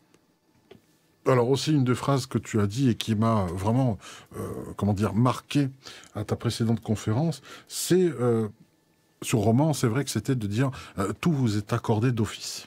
Bien sûr. Tout ce que vous souhaitez vous est accordé. Il suffit simplement derrière de s'ouvrir à ça pour avoir. Totalement. Il faut aller chercher les cadeaux, quoi. Voilà, il faut chercher les cadeaux, il faut les accepter, mais les plans supérieurs vous donnent les choses quand c'est l'heure. Ils vont pas vous donner. C'est comme si on donnait à un enfant une voiture. Déjà, petit 1, il ne va pas arriver au pédale, mais si jamais il arrivait au pédale, il pourrait se mettre en danger ou tuer quelqu'un. Donc ce ne serait pas mature de la part des plans supérieurs de faire cela. En réalité, il faut bien avoir conscience que les choses ne sont pas aussi simples que cela, elles sont simples et complexes aussi. Je vais donner un exemple tout bête. Il y a des modes, je ne suis pas très mode. Pourquoi? Parce que dans les modes, parfois on va oublier un élément. On va faire semblant de ne pas voir une partie. On va un peu fausser la réalité parce que pour faire nouveau. Et ça, je ne suis pas trop dans cette optique-là. Je préfère quelque chose qui est vrai et qui tient, et pas besoin de changer la couleur parce que c'est déjà là. On n'a pas besoin de changer, rajouter une frise. Je reviens par rapport à ça. Voilà, plus on va ouvrir, plus on va rentrer dans une authenticité, une profondeur qui est là, qui va nous montrer une stabilité des choses. Et tout ce qui va être du domaine de la connaissance va être dans cette profondeur, dans cette unité qui est là et qui passe malgré le temps. Qu'il y ait du vent, qu'il y ait de la tempête, qu'il y ait de la neige, qu'il y ait du soleil, qu'il y ait des fleurs, qu'il y ait plus de fleurs, qu'on soit à l'automne, la partie spirituelle, elle reste dans le temps. Et c'est ça qui me paraît important. Je reviens par rapport à une chose qui est importante, c'est qu'aujourd'hui, on a une mode un petit peu qui s'appelle qui se nomme la loi de l'attraction. Tout le monde, il y a beaucoup de gens, et même parmi les élèves, j'en vois pas mal, qui disent « ça y est, je l'ai demandé, je vais le recevoir ». Oui, c'est vrai, c'est vrai. Et je prends souvent cette histoire, la personne qui dit « puisque je l'ai demandé, je vais l'avoir ». Mais c'est vrai, mais ça me fait penser à une histoire drôle, où la personne demande à Dieu « Dieu, toi pour lequel… » Alors Dieu arrive et lui dit « que veux-tu » Et lui dit « toi pour lequel une seconde, ce sont des millions d'années, et un centime, ce sont des milliards. » Et Dieu lui dit « mais que veux-tu » Et lui dit « est-ce que tu peux m'accorder 1 centime ?» Et Dieu lui répond « oui, attends une seconde ». Et donc, je veux dire par là que c'est pas parce qu'on l'a demandé… Alors, dans l'invisible, c'est accepté. Mais avant que ça soit matérialisé, il peut se passer du temps. Il peut se passer du temps. Alors ça, c'est un point qui est important, le temps. Deuxièmement, le deuxième point important, c'est cela. Est-ce qu'on a nettoyé notre karma pour demander quelque chose et le recevoir rapidement? Parce que s'il y a un problème karmique sur l'aspect argent, et que l'on demande de l'argent, on va le recevoir. Mais quand le problème karmique sera dépassé? Je reprends souvent Krishnamurti, qui a des phrases extraordinaires, dont l'une d'elles est « ce qui n'est pas pleinement compris se répète ». Écoutez bien les mots, parce qu'ils sont importants. Ce qui n'est pas pleinement compris. Ça ne veut pas dire « Eureka, j'ai compris ». Ça, c'est la tête. Pleinement compris, ça veut dire compris de l'intérieur, intégré. Quand on parle des fameux copycats qui prennent vos techniques en disant voilà ce que je fais et ils rajoutent même pas un mot, c'est de la copie pure et simple. C'est pas du copyright, c'est du faux. C'est pas juste. Donc ils n'ont pas intégré la chose. Ils n'ont pas intégré. C'est du vol. C'est du vol au niveau spirituel. C'est de la répétition. C'est de la répétition. Ils font, ils piquent les techniques, ils disent voilà ce que je fais. Un perroquet ferait pareil, quoi. C'est ça, c'est ça. Et on n'a pas besoin d'eux. Un enregistreur suffirait. Et donc c'est la récupération tout simplement. Mais ça c'est du vol. C'est du vol. Qu'est-ce qui est la réalité? C'est que copier, intégrer, coller. Intégrer, j'intègre et je restitue avec ma signature. Là, c'est juste. Pas je récupère et je fais la même chose et c'est moi qui voilà qui non. Tu disais au début, tu veux pas des clones et des copies de oui, surtout pas. Voilà. Mais il faut aussi avoir la démarche authentique d'aller au bout du travail intérieur. Parce que toutes ces personnes qui aujourd'hui en ont marre de leur travail parce qu'ils sont pressés comme des citrons pour tout dire, qui vivent des burn-out, ce mot-là qui n'existait pas il y a 15 ans, il y a 20 ans. On entendait surmenage. Voilà, on parlait de surmenage. Mais pas de burn-out. Voilà, on a burn-out, mais les Japonais, eux, ils ont un autre mot qui s'appelle karoshi, K-A-R-O-C-H-I. Et eux, c'est pire encore. Eux, ils tombent, ils sont morts. Ils sont morts, ils ont été vidés de leur sève. Surtout que le suicide est une culture. Là, donc oui, mais c'est même pas le suicide, c'est qu'ils sont tellement pompés par aspirer qu'ils tombent, ils meurent. Ah oui, non, c'est vraiment le burn-out absolu. Pour le coup, voilà, ils ont le burn-out absolu, ils sont vidés de leur sève. Et donc, quand on voit ça, les gens, il y a aujourd'hui une mode, et j'en parlais à mon éditrice, j'en parlais à des libraires, beaucoup de gens veulent écrire des livres. Beaucoup de gens, et l'éditeur disent, mais répète, constate en disant, mais qu'est-ce qu'ils ont tous à vouloir écrire des livres? Ou ils se mettent thérapeutes parce que le boulot, il y en a marre. Et qu'est-ce que ça donne? Ça donne des semi-thérapeutes qui n'ont pas les clés, qui veulent aller plus vite. Et je donne l'exemple d'un élève qui est venu en stage. Il fait un stage de 3 jours. Et au bout du stage, il se met thérapeute. Et je l'ai au téléphone, je lui dis, mais tu peux pas attendre 10 minutes 10 minutes de plus, parce que là, juste un stage de 3 jours, tu es déjà thérapeute, et tu vas faire du dégât, quoi. Ah non, je le sens comme ça. Bon, ok, vas-y, bon.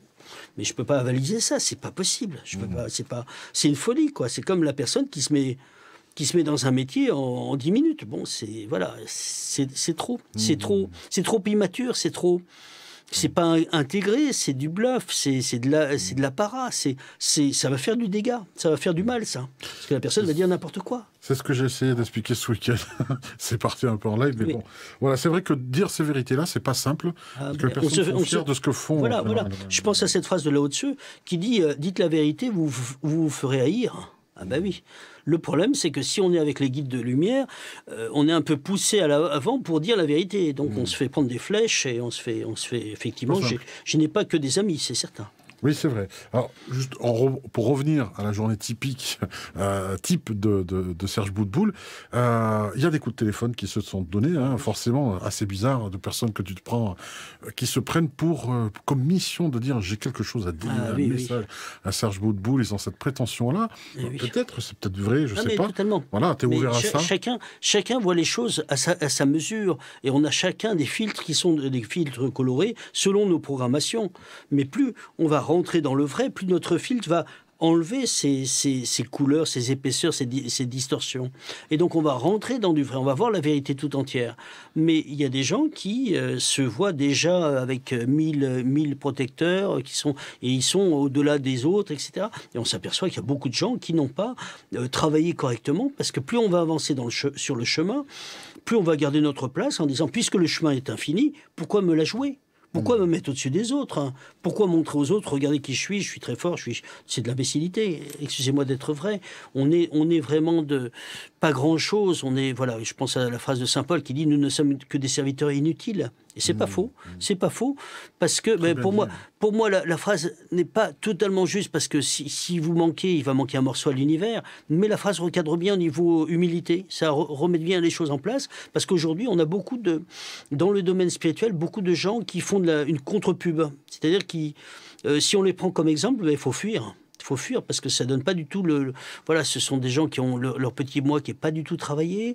Il y a des gens qui ont besoin d'avoir leur cercle qui les adule, et ça c'est pas juste. Il faut faire attention parce que là on n'est pas sur quelque chose d'authentique, et l'authenticité veut que la personne garde sa place, se mette en mode don de soi. En don de soi, ça veut dire vous et moi nous sommes un. Et si vous et moi nous sommes un, vos propres guides peuvent me donner vos clés. Mais si vous et moi, nous ne sommes pas un, je suis un prédateur pour vous, donc je suis un danger pour vous. Donc dans le moins pire, ce sera l'argent. Dans le pire, c'est le sexe et le pouvoir. Et parfois, c'est les trois. Et donc, en taisant certains noms, je vous dirais simplement j'ai parmi mes élèves des gens qui viennent d'autres groupes et qui m'ont dit un petit peu l'envers du décor de certains auteurs, hein, ou certains... Et c'est pas très beau. C'est pas très beau. Donc soyez prudents dans le spirituel, il y a des gros pièges. Il y a le gros piège. Ouais, sachant que, comme tu l'as dit tout à l'heure, ça... Voilà, les thérapeutes aujourd'hui, il y en a énormément, beaucoup en prolifération, et c'est pas toujours... voilà, il faut certains parlent en même temps par rapport à quelque chose qui s'appelle... On est dans la période de ce que l'on appelle les faux prophètes. Quelqu'un fait quelque chose, ça y est, il est déjà arrivé. Tu dis déjà, attends un petit peu, quoi. C'est vrai. C'est vrai.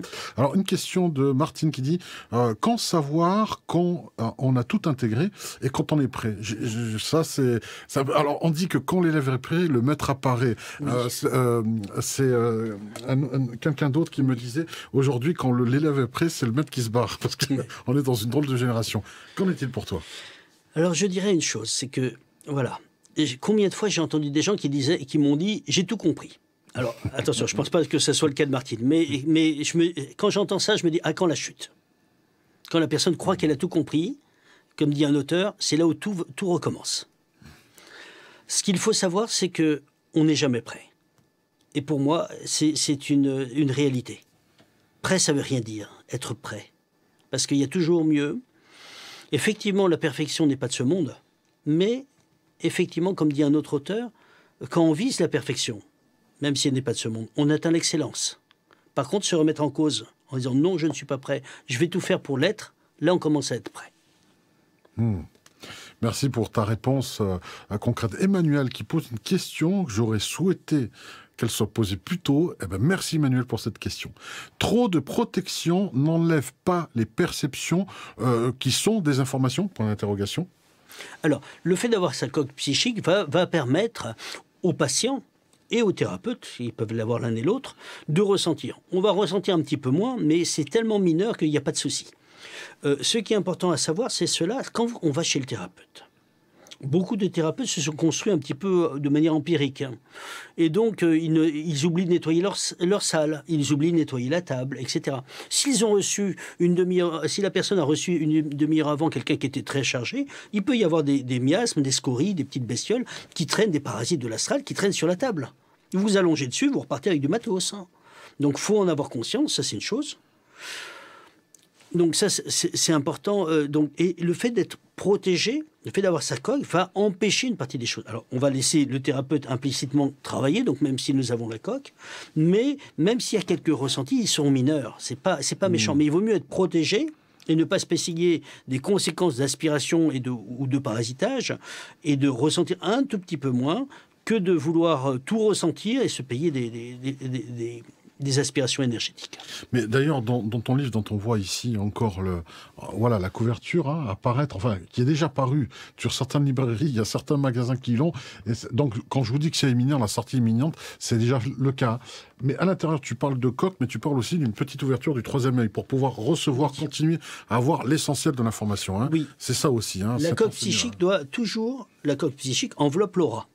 Et donc, en face du troisième œil, il doit y avoir, dans la coque, un trou de 7 cm. S'il n'y a pas ce trou-là, il n'y aura pas de clairvoyance, il n'y aura pas de clairaudience, il n'y aura pas de télépathie, d'intuition, etc. Vous fermez avec les mondes subtils. Et donc, il faut cette ouverture. En 25 ans, je n'ai connu qu'un seul cas de gens qui ont été embêtés par ce trou-là. C'est tout. Heureusement que les êtres, je dirais un petit peu plutôt inférieurs, ne sont pas très intelligents quelque part, sinon ça fait longtemps qu'ils auraient profité de cette faille. Mais c'est très bien pour ça. Mais il faut cette ouverture, même si on est en protection. Quoi. Il faut cette ouverture de toute façon. Alors, une chose qui paraît évidente, ça paraît couler de source, hein, aller de soi comme on dit, mais simplement on se dit qu'au départ de son cheminement, ça va, on est tranquillou. Hein, on a une petite de chevaux, on vient d'avoir son permis, comme apprenti ou abruti, ça dépend comment on conduit, mais en tout cas, j'ai l'impression que plus on se développe, plus on ouvre des portes et plus on est attaquable et attaqué. Dans ton cas, est-ce que tu es souvent attaqué? Je parle par le bas astral, par les mondes invisibles. Est-ce que tu es plus, on va dire, mitraillé que les autres? Parce que là, on t'envoie le bazooka, j'ai l'impression, par moment. Alors, c'est vrai que, bon, voilà, c'est important cette question. Je dirais que plus on va se mettre dans la lumière, alors la lumière, je ne parle pas d'un aspect religieux, hein, d'être dans le spirituel et d'être avec les plantes de lumière, et plus on est couvert. On est couvert, mais on ne peut pas empêcher que sur la Terre, on a à travailler sur soi, et quand on aide les autres, parfois on a, je dirais, un petit peu leur charge qui nous arrive dessus. Il faut en avoir conscience quand même. Et c'est pour cela qu'il ne faut pas faire les choses à l'envers. Et cette ouverture vers l'invisible, eh bien, n'est pas sans danger quelque part, soyons vrais. Il faut ouvrir correctement. Hein, je donne comme exemple tout bête un coup de fil que j'ai reçu tout à l'heure d'une personne qui, quand elle était enfant, adolescente, elle a fait du spiritisme. Aujourd'hui, elle sent, depuis qu'elle est jeune, une oppression, comme s'il y a une présence qui écrase sa cage thoracique. Et donc, elle a voulu faire tourner les tables, oui, mais il faut faire attention. Il y en a une autre qui a voulu faire de l'écriture automatique. Attention, on prête sa main à je sais pas qui, je sais pas quoi. Après, on se paye des conséquences, on dit « Oh, ben c'est bizarre, il se passe des phénomènes ». Il faut faire les choses dans l'ordre. Quand on fait les choses dans l'ordre, il n'y a pas de raison que l'on soit attaqué. Si on aide quelqu'un, effectivement, qui a les pieds dans la mélasse, il est possible qu'il y ait des choses. Alors, dans ce cas-là, comment va-t-on faire pour contourner la problématique? Déjà, de rentrer dans la loi spirituelle de non-intrusion. Je lui demande l'autorisation. Si la personne est d'accord, est-ce que tu me permets de t'aider? Est-ce que tu veux que je t'aide? Si la personne dit oui, ok, on a son oui. Mais ça ne veut pas dire que si elle a des forces contraires en elle et autour d'elle qui la piègent, qu'on ne va pas avoir affaire à ces forces contraires. Donc plus on va aider de gens, plus on est un petit peu, je dirais, mis à mal par rapport à ça, ou peut-être un peu embêté. Mais plus vous allez rentrer dans la lumière, plus la lumière va vous couvrir. Les êtres de niveau inférieur ne supportent pas l'amour. Il faut le savoir. Et cet amour, c'est une protection qui est immense. L'amour absolu, l'amour inconditionnel, comme on dit. Hein. Donc, si on rentre dans cet amour, même si on aide des êtres, bon, on est protégé parce que, en faisant le chemin au mieux de notre cœur pour les autres, de manière, sans arrière-pensée, eh bien, ça va nous couvrir, nous, mais ça va couvrir aussi nos familles. Ça va couvrir nos affaires, ça va... Et donc, voilà, je ne sais pas comment l'expliquer, mais ça arrose tout le monde, tous ceux qui nous entourent. Tout comme, avant, on parlait de ces grands-mères qui, quand elles priaient, c'était le paratonnerre de la famille. Et ça, c'est important, voilà. Alors j'ai Agnès qui paraphrase un peu ce que je disais tout à l'heure, qui dit plus quand on est sur le chemin, plus on avance, plus on ressent. Hein, ça paraît évident. C'est vrai. Mais il faut savoir une chose, c'est que même si on ressent, il faut aussi... je pense souvent à ce proverbe amérindien qui disait « Après m'avoir appris à parler, mes parents m'ont appris à me taire ». Et ça, c'est important. Il faut sentir, oui, mais à certains moments, il faut savoir fermer son ressenti. Parce qu'on arrive dans des zones où, avec des gens malsains, il faut savoir fermer. Et si le chakra est trop ouvert, là, la personne va être mal. Donc, il faut savoir, on ferme, on visualise. Qu'est-ce que c'est qu'un chakra? C'est un organe qui est non matériel, qui est subtil. Comment va-t-on agir sur du non subtil? Par du non subtil, la visualisation. Donc on visualise qu'on a une ouverture de focale comme dans un appareil photo et on visualise qu'on ferme. Et vous allez voir, vous allez fermer, surtout si vous êtes entouré de gens qui vibrent un peu mal et donc il faut vous protéger. Voilà, tout simplement. Donc il y a moyen de, entre guillemets, mettre en veille ses propres perceptions totalement. Pour ne pas en souffrir. Surtout dans un monde où parfois tu sens que tu es mal entouré, là il faut fermer, là, faut faire attention. Oui. Les vampires dont on parlait tout à l'heure. Ah ben voilà. Si on est entouré de vampires et qu'on a un gros chakra comme ça bien ouvert, on risque d'avoir une soirée qui va se terminer un peu différemment. Alors, j'ai Sally qui dit « J'aimerais savoir, quand vous êtes en face, on le lit là-bas, hein, de ce côté, quand vous êtes en face d'une personne, est-ce que vous détectez les nœuds karmiques? Est-ce que tu les vois? Et si tu les vois, comment d'ailleurs tu les vois? C'est quoi, c'est des nœuds, comment on les voit comme ça? J'aime pas trop les... Voilà, aujourd'hui, ça fait partie des modes, les nœuds karmiques. Qu'est-ce que c'est qu'un nœud karmique? Voilà. Aujourd'hui, j'ai entendu parler de stages pour enlever l'aspect karmique, les blocages karmiques. Sachez simplement que qu'est-ce que c'est que le karma? Il faut comprendre ce qu'est le karma avant de partir dans tous les sens. Pardonnez-moi. Le karma, ça s'appelle, et ça veut dire en sanskrit, action-réaction. Je vous ai dit tout à l'heure, ce que dit Krishnamurti, ce qui n'est pas pleinement compris se répète. Quand on a fait quelque chose dans des vies antérieures qui ont été moyens ou un peu négatifs, eh bien dans cette vie, comme dit le prophète Osée, qui sème le vent récolte la tempête. Et donc ce que l'on a semé, on va le récolter d'une autre façon dans cette vie. Il n'y a pas de technique pour enlever un nœud karmique, ce que l'on doit subir, si on l'a fait subir et que c'est karmique, et voilà. La première chose que l'on va faire, les clés qui vont peut-être correspondre à cela, ça va être d'essayer de comprendre au plus vite ce qu'on ne doit pas faire. Si on comprend qu'on ne doit pas écraser les autres et qu'on arrête, eh bien, on a compris la leçon, on peut éviter d'arriver à ce que l'on appelle, ce que Raymond appelait le karma à maturité. Quand un karma est à maturité, quelle que soit notre façon de faire, même si on appelle tous les guérisseurs du monde, ça va rien faire. Ça pourra rien faire puisque c'est votre karma. Même le Dalai Lama a une phrase. Il dit même l'être le plus illuminé ne peut changer le karma de quelqu'un. Pourquoi? Parce que si c'est votre leçon spirituelle, ce pourquoi vous êtes venu sur Terre, ce que vous devez comprendre, eh bien c'est pas en faisant une pirouette qu'il n'y a plus. Cette leçon, vous allez y passer de toute façon. Par la douceur, si vous avez compris la leçon par la douceur, si vous n'écoutez pas la douceur, ça va devenir de plus en plus ferme. Un petit conseil va devenir un avertissement. Un avertissement va être un avertissement avec menace. La menace va être, attention, il y a le mur qui se rapproche. Et après, c'est le début du mur. Et puis après, quand arrive le mur, que c'est trop tard, que c'est du karma à maturité, on n'y réchappe pas. Là, c'est le mur. La sentence est immédiate. La sentence est immédiate, il y a la maladie. Mais en attendant, avant qu'il y ait la maladie, il y a eu avertissement. Il y a eu avertissement très soft.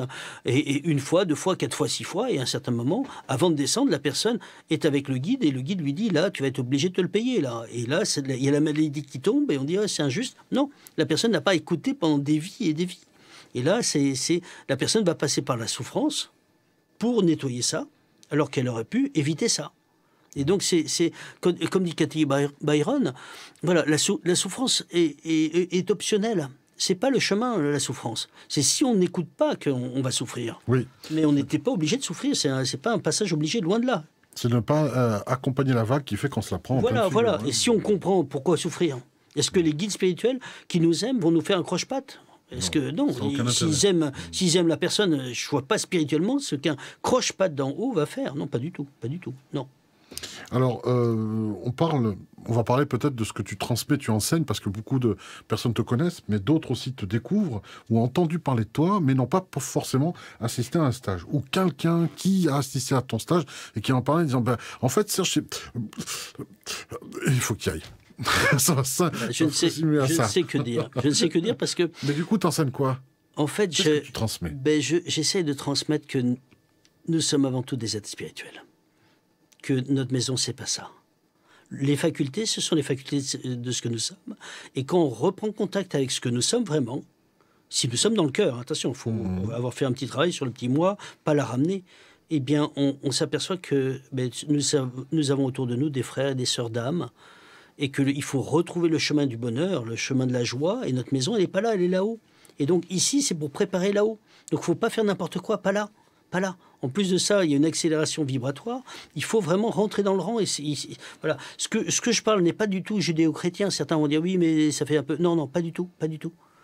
Pour monter dans les mondes vibratoires, il faut que votre vibration soit haute. Si elle n'est pas élevée, vous irez dans le monde qui correspond à cela. Chacun va aller dans le monde qui correspond à sa vibration. Donc si vibratoirement vous êtes comme ça, vous irez dans un monde comme ça. Donc ne soyez pas étonnés. Chacun va aller avec les siens. Tous ceux qui sont encore dans la dualité en disant moi supérieur aux autres vont aller dans un monde avec des Castafiores comme lui. Et donc ils vont se retrouver avec d'autres gens qui vont dire non c'est moi qui suis meilleur, non c'est moi. Donc il y a aussi dans l'invisible des mondes de dualité qui sont là. Mais si on a envie d'aller dans les grands mondes, les mondes de lumière, il faut redevenir un petit enfant. Et le Christ a une phrase immense qui dit laissez venir à moi les petits enfants et ne les en empêchez pas car le royaume des cieux est pour ceux qui leur ressemblent. Et ça, c'est immense. Parce qu'il faut retrouver cette signature de l'enfant qui est en nous. Je ne parle pas de l'enfant qui est gâté, je parle de l'enfant qui a le regard pur. Et donc, si on retrouve cela, on s'aperçoit que tout ce que l'on a dans cette vie n'est que provisoire. D'avoir une grosse bagnole, avec des grosses bagues, des machins. Ça ne reste pas. Ça porte quoi Ça, c'est futile. Alors, bien sûr, en tant qu'être humain, essayer une Mercedes, j'aimerais bien essayer 10 minutes. Mais je pense que je m'embêterai 10 minutes après. Mais bon, voilà, c'est pour ça que j'ai pas de grosse bagnole. Voilà, ça va pas chercher grand-chose. Il y a des gens qui voient les choses en disant il y a du monde, donc forcément c'est pour l'argent. Pas du tout. Aujourd'hui, on est dans un moment où il faut éveiller un maximum de gens.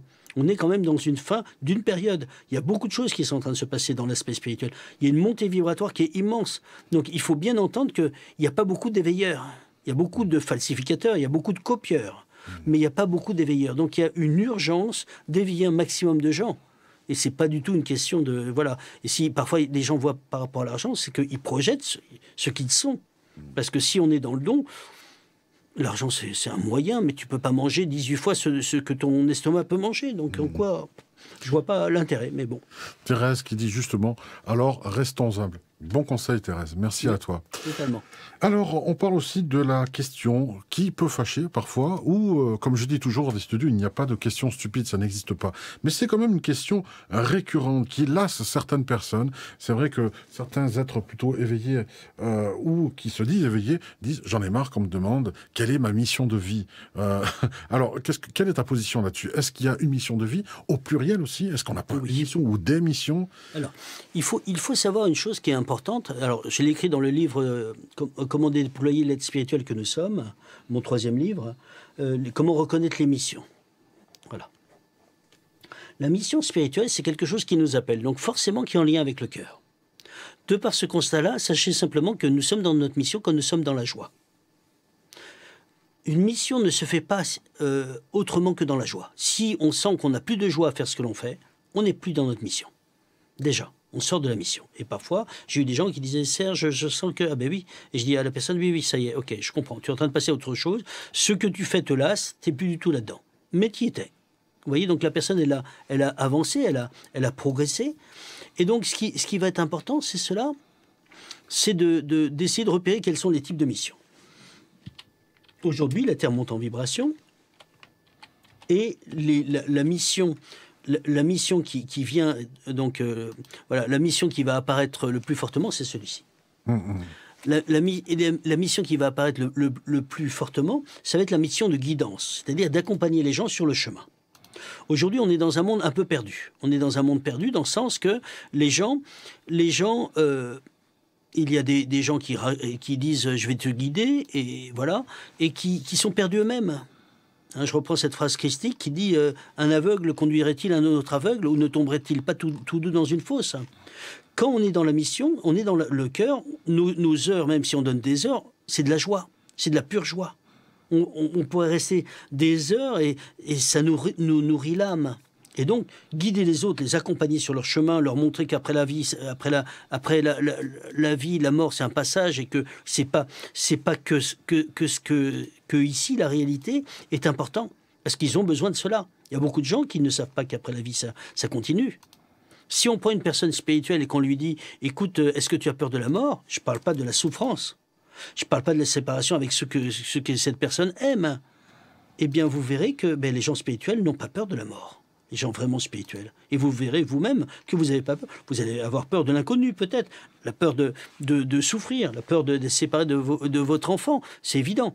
Mais comme tout être humain. Mais le fait de... La peur de la mort, c'est voilà. Et vous voyez, le fait de rentrer dans cette énergie, de rentrer dans cette dynamique, change le point de vue, change tout. Et donc... Je vais continuer sur les missions. La plupart des missions, c'est guidance. Mais il y en a qui ont la mission de guérison. Mais attention, aujourd'hui, qu'est-ce qui nous est demandé par les guides? C'est que même si nous avons une mission de guérison, eh bien, on nous demande de guider les gens pour qu'ils ne reviennent pas, pour qu'ils apprennent à repérer que dans leur problématique, eh bien, il faut qu'ils agissent comme ça, qu'ils ouvrent là-dessus, comme ça, leur problématique physique ne va pas, comment dire, ne va pas ressurgir le problématique. Il faut rendre les gens autonomes.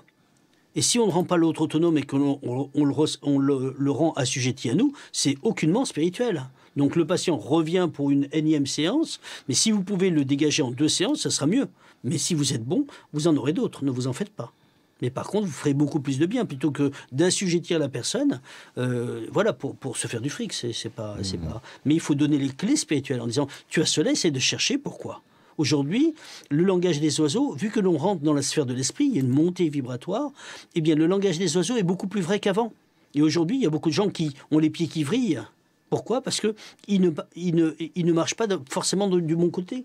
Et donc parfois on a les pieds qui... Voilà, il faut chercher. Qu'est-ce qui ne va pas? Je vous donne un exemple tout bête. J'avais une personne comme ça, j'avais un message de son guide, il ne voulait pas l'entendre. Il ne voulait pas l'entendre. Et quelques temps après, il joue avec ses enfants et les 2 talons d'Achille ont sauté en même temps. Oh. Qu'est-ce que ça veut dire? Ça veut dire je ne veux pas marcher. Alors qu'il était venu pour aider les autres. Et donc, il ne faut pas s'étonner si quand les guides préparent une vie comme ça où la personne arrive, tout est prêt déjà, tout est prêt. Et si la personne ne fait pas ce qu'il faut, ben, il y a des choses qui auraient dû arriver et qui n'arrivent pas pour la personne. C'est un peu dommage. C'est un peu dommage. Alors, du coup, on va parler aussi, justement, des livres qui sont, et on va revenir sur le livre. Tu en as combien actuellement? 3 qui sont sortis, c'est ça? Alors, il y en a 3 qui sont sortis. Il y a 2 cahiers d'exercice, puisqu'il y a celui-là en tant que deuxième. Et il y a 2 jeux de cartes, qui sont des jeux de cartes pratiques.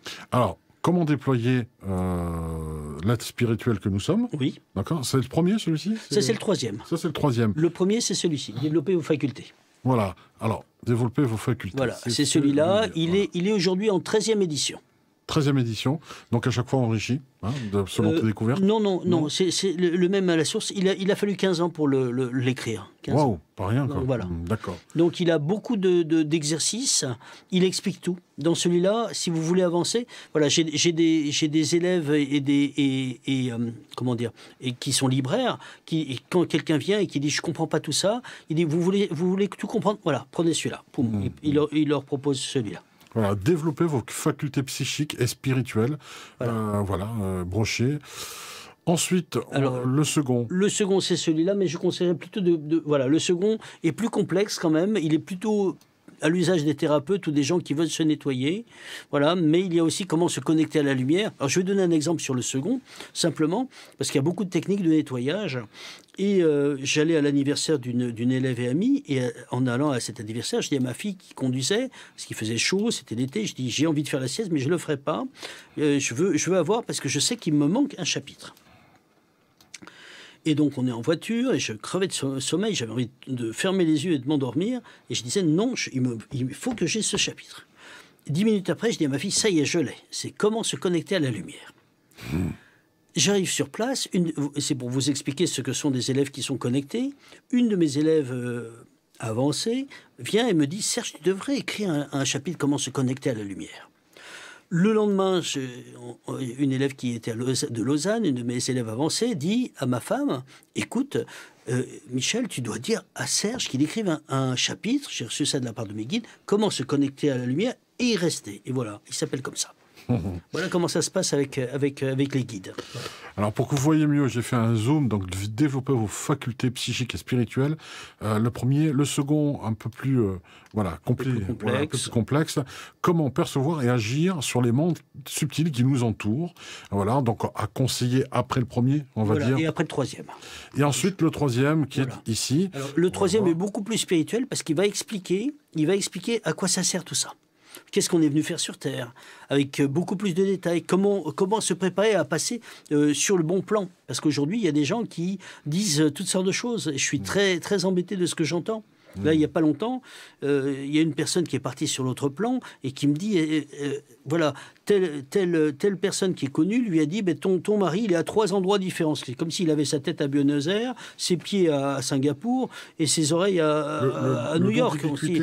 Oui, presque, mais c'est... Et donc, la personne est troublée et elle me dit, qu'est-ce que tu en penses? Je lui dis la même chose que toi. Qu'est-ce que je peux penser? On voit bien comme si on n'est pas coupé quand même. Et dans ces domaines-là, beaucoup de choses s'affirment dans tous les sens. Et on dit tout et son contraire. Donc je dirais, gardons quand même si c'est dans le domaine spirituel, un esprit cartésien. Et gardons quand même une prudence. Parce que dans ces domaines-là, vu que c'est un no man's land où tout le monde peut raconter tout ce qu'il veut, on a tout et son contraire. Et des gens disent une chose et l'inverse, mais ils ne savent même pas argumenter, donc c'est pas juste. Comment déployer l'être spirituel que nous sommes, discerner notre mission de vie et évoluer de manière authentique. Voilà qui va répondre à pas mal d'auditeurs, de poditeurs qui nous suivent. Là, j'avais vu aussi tout à l'heure, alors il m'a échappé peut-être aussi, c'est là, voilà, un cahier, nettoyage énergétique, c'est un des 2 cahiers dont tu parlais. Voilà, celui-ci est en 3e édition. Voilà, il est en 3e édition, c'est les clés du nettoyage. Quand on a des parasites, comment les enlever, etc. Il se complète avec celui sur les protections que vous avez vu tout à l'heure. Et donc, voilà, comme ça, voilà, qui est ici. Donc, c'est le 2e cahier. Je pense qu'il n'y en aura pas d'autres. Voilà. Ça, c'est le premier que tu avais sorti. Donc, il est bleu. On voit clairement. Et le tout dernier, il est passé en 3e. Parce qu'il aide beaucoup de monde. Et les gens aiment bien l'aspect pratique. Pourquoi? Parce que le cahier, parce que quand on travaille, on est dessus. Et voilà, c'est juste très très pratique, on est sur l'exercice, on ne disparaît pas à travers des témoignages, des choses comme ça. Et il y a aussi les jeux de cartes, qui sont des jeux où on pose la carte. Voilà, par exemple, là, on voici un. Ici, voilà. Bah oui, je ne l'avais pas vu, Voilà. tu vois. Celui-là. Et donc, ce sont des cartes. On pose la carte sur le... voilà, on est sur un exercice, on pose la carte et on travaille dessus. Et c'est petit 1, petit 2. Tiens, on voit un petit peu, peut-être là, une des cartes. Voilà, là, ici. Ici, celle-là, par exemple. Ici, voilà. Et on voit, là c'est voilà. Par exemple, se placer en état cérébral alpha, c'est l'une des clés principales de l'ouverture des facultés. Si on ne sait pas se mettre en alpha, les gens qui disent je me mets en méditation, je médite, ils se mettent en position du super lotus poilé, voilà, avec une superposition qui est extraordinaire, d'accord, peut-être. Moi, j'y arrive pas, je préfère être bien assis. Sauf que quand la personne, elle ne se met pas en alpha et qu'elle est en état cérébral bêta, qu'est-ce qui se passe? Eh bien, elle ne médite pas, elle réfléchit. Donc, elle se fait l'illusion de méditer. Et on est aujourd'hui au niveau méditation avec des illusions on peut dire en 1 et 2 mots, avec des gens qui font semblant de méditer en disant je médite. Non, ils réfléchissent. Non, méditer, c'est pas ça. On va visualiser qu'on s'étire, etc. pendant 40 secondes. À un certain moment, on entend les guides. On entend les guides. Et là, c'est ça méditer. Mais avant de méditer sur le vide, il faut savoir méditer sur le plein. C'est-à-dire, je dois connaître ce que je suis, aller vers ça, comprendre mes défauts, les améliorer, rentrer dans un amour plus grand, rentrer dans le don, ne plus avoir peur des autres. Et donc, voilà. Ah tiens, il est un petit peu abîmé. Ah ben voilà, on voit sa couleur. Oui. Là, ils ont un défaut au niveau de... Voilà. Voici le deuxième. Alors celui-là, donc c'est le premier, le bleu. Et là, il est pas bien. Ils ont raté l'image. Voilà. Ouais. Mais c'est là l'image. C'est celle-ci là. Alors. Et donc le premier, il est surtout sur l'aspect tactile. C'est-à-dire que l'aspect tactile, le ressenti, va être immense. Alors, comme dit Yvan Amar, ne restons pas prisonniers de ce que nous croyons avoir atteint. Il y a des gens qui sentent les énergies. Et ils vont dire « Oh, mais moi, je sens, c'est bon. » Non, non, pas du tout, pas du tout. Parce que si tu vas pas plus loin dans ton ressenti, tu ne pourras pas nettoyer certaines choses que les gens ont parce que tu ne l'as pas atteint. Et souvent, je prends en témoin des gens qui sont sensitifs pour faire vérifier aux gens d'un stage, d'un atelier ou quoi, que c'est réel. Et il y a des gens, quand je leur donne... Je vais dire, je crée par exemple, je l'ai fait à Paris, j'avais créé un menhir, j'avais visualisé un menhir, certains disent c'est imaginaire, c'est pas du tout imaginaire, pas pour tout le monde. Certains sont dans une réalité beaucoup plus grande. Celui qui est dans le matériel ne voit que le matériel. Celui qui ouvre sur l'énergétique a une vision de la réalité plus grande. Celui qui ouvre sur les facultés ouvre sur tous les mondes spirituels. Et donc j'avais créé un menhir, je l'ai lancé dans les mains, il a failli tomber. Il a failli tomber par terre. Mais là, on avait quelqu'un d'hypersensible. C'est pas pareil. Et là, lui, par contre, il devait se protéger. Parce que là, il est trop sensible dans ce monde. Et aujourd'hui, on a ce que l'on appelle ces enfants, cristal, indigo, arc-en-ciel et stellaire, qui sont immenses, qui voient tout. Et donc, ces enfants-là, c'est l'avenir de l'humanité. Ce sont nos profs, ce sont nos futurs guides. Qui vont être eux aussi tout aussi magiques. Ah là c'est super magique. Là, il voit tout, quoi. C'est magique ce qui est en train d'arriver. Voilà, si vous voulez suivre Serge Boutboul demain soir à Romans, il se produit le vendredi 7 février. Vous pouvez directement le rencontrer. Et il y aura le lendemain une journée d'atelier. Il reste peut-être des places. J'en suis pas sûr. Alors pour ça, je vous laisse contacter directement la personne concernée qui s'occupe en fait des réservations, entre autres. Notez bien le numéro de téléphone 06 85 16 57 42. Donc c'est à partir de demain soir, où que vous soyez, vous pourrez suivre en fait. Salle Charles Michel. À la salle Charles Michel à Romans, 1 rue du Puy, pour ceux qui connaissent. C'est en fait anciennement le syndicat d'initiative ou quelque chose comme ça. Et l'atelier le lendemain. En fait. Et l'atelier le lendemain, le 7. En tout cas, le soir, demain soir, pour ceux qui veulent s'inscrire à l'atelier, ils pourront. Voilà, oui, totalement. À 20h pour la conférence. Voilà. Et peut-être, pour les plus chanceux, si il y a un libraire qui aura reçu ce nouveau cahier, eh bien, il se fera un plaisir en fin de conférence de vous le dédicacer, bien entendu. Voilà. Et pendant le stage aussi, parce que tu le fais aussi pendant les stages. Oui, totalement. Voilà. Ça, c'est absolument génial. Je te remercie beaucoup. On va peut-être parler d'une dernière chose, c'est vraiment pour chapeauter la séparation des mondes. Pour toi, il est important de séparer l'invisible du visible et tu as peur qu'il y ait des cafouillages. Aujourd'hui, il semblerait que le mur entre les mondes, entre divers plans, se soit aminci et soit aujourd'hui se résume à une feuille de papier de cigarette. C'est quoi le problème ? C'est ça. Le problème, c'est que si les gens ne sont pas stables, ils vont faire Ils vont faire des mélanges, ils vont faire des amalgames, ils vont faire des dégâts, ils vont se faire incorporer, ils vont partir dans tous les sens. Et aujourd'hui, on a beaucoup de gens qui touchent à tout. On leur dit faites attention et ils le font pas. Et après, ils appellent au secours et on est en train de récupérer les morceaux. Et parce que aujourd'hui, il y a une montée vibratoire et il y a aussi des choses qui montent. On n'avait pas conscience il y a des années d'un mot qui aujourd'hui est devenu très à la mode, c'est le mot entité. Et donc, moi, j'en parlais il y a très longtemps, et maintenant, tout le monde en parle. On parlait de châteaux hantés en Écosse, quand j'étais élève chez Raymond, il y a des années, il y a 30 ans, ou il y a plus, 30, et voilà. Et j'étais admiratif de ça, en disant, waouh, maintenant, ce sont des maisons hantées, partout, même des appartements hantés dans des villes. Et c'est cette montée vibratoire qui fait que, dans le pôle positif des choses, eh bien, on voit mieux l'invisible, on est plus en contact, il y a des synchronicités qui sont beaucoup plus rapides. Dans le point négatif, on a aussi des parasitages de l'astral qui viennent, des plans astraux qui viennent et que l'on sent dans notre corps. On sent parfois des choses qui rentrent dans le corps, qu'il faut attraper avec la main astrale pour l'enlever. Et ce ressenti qui bouge dans le corps, c'est pas un muscle qui se déplace. C'est une petite présence qui n'est pas méchante en soi, mais qui pompe un peu les énergies. Donc il faut utiliser la main astrale, on visualise, hop, on enlève, on détruit, et après on dit « Ah, je ne le sens plus ». Ben oui, parce qu'on a réellement enlevé quelque chose qui est là, qui était même sur l'autre plan, mais qui était là. Et ces choses-là n'étaient pas dans notre domaine de conscience il y a 20, 30 ans. C'est ce que tu enseignes dans tes stages. Voilà. Et vous pouvez l'apprendre et du coup devenir, entre guillemets, votre propre médecin astral. Exactement. Être autonome, le but, c'est ça. C'est pas d'être dépendant de quelqu'un. Et par rapport à mes élèves qui sont thérapeutes, je leur interdis d'assujettir leurs patients en disant c'est pas juste. Vous devez rendre l'autre libre. Voilà. Ouais. C'est le but des bons enseignants. Hein, on ne va pas dire maître. Parce que oui, non. On ne va pas dire maître parce que ça appelle l'ego et ça piège les gens dans leur réalisation, ça les renvoie sur leur faiblesse. Et si la personne n'a pas vraiment fait le travail sur son petit soi, son petit moi, elle va écraser les autres. Mais elle ne le voit pas encore, mais quand on va lui donner les billes, elle va dire regardez qui je suis. Et j'ai malheureusement eu des ex-amis qui sont tombés à cause de ça parce que le moi n'avait jamais été jugulé, n'avait jamais été travaillé. Voilà, donc je ne vous le souhaite pas. Regardons la lumière, c'est beaucoup plus beau.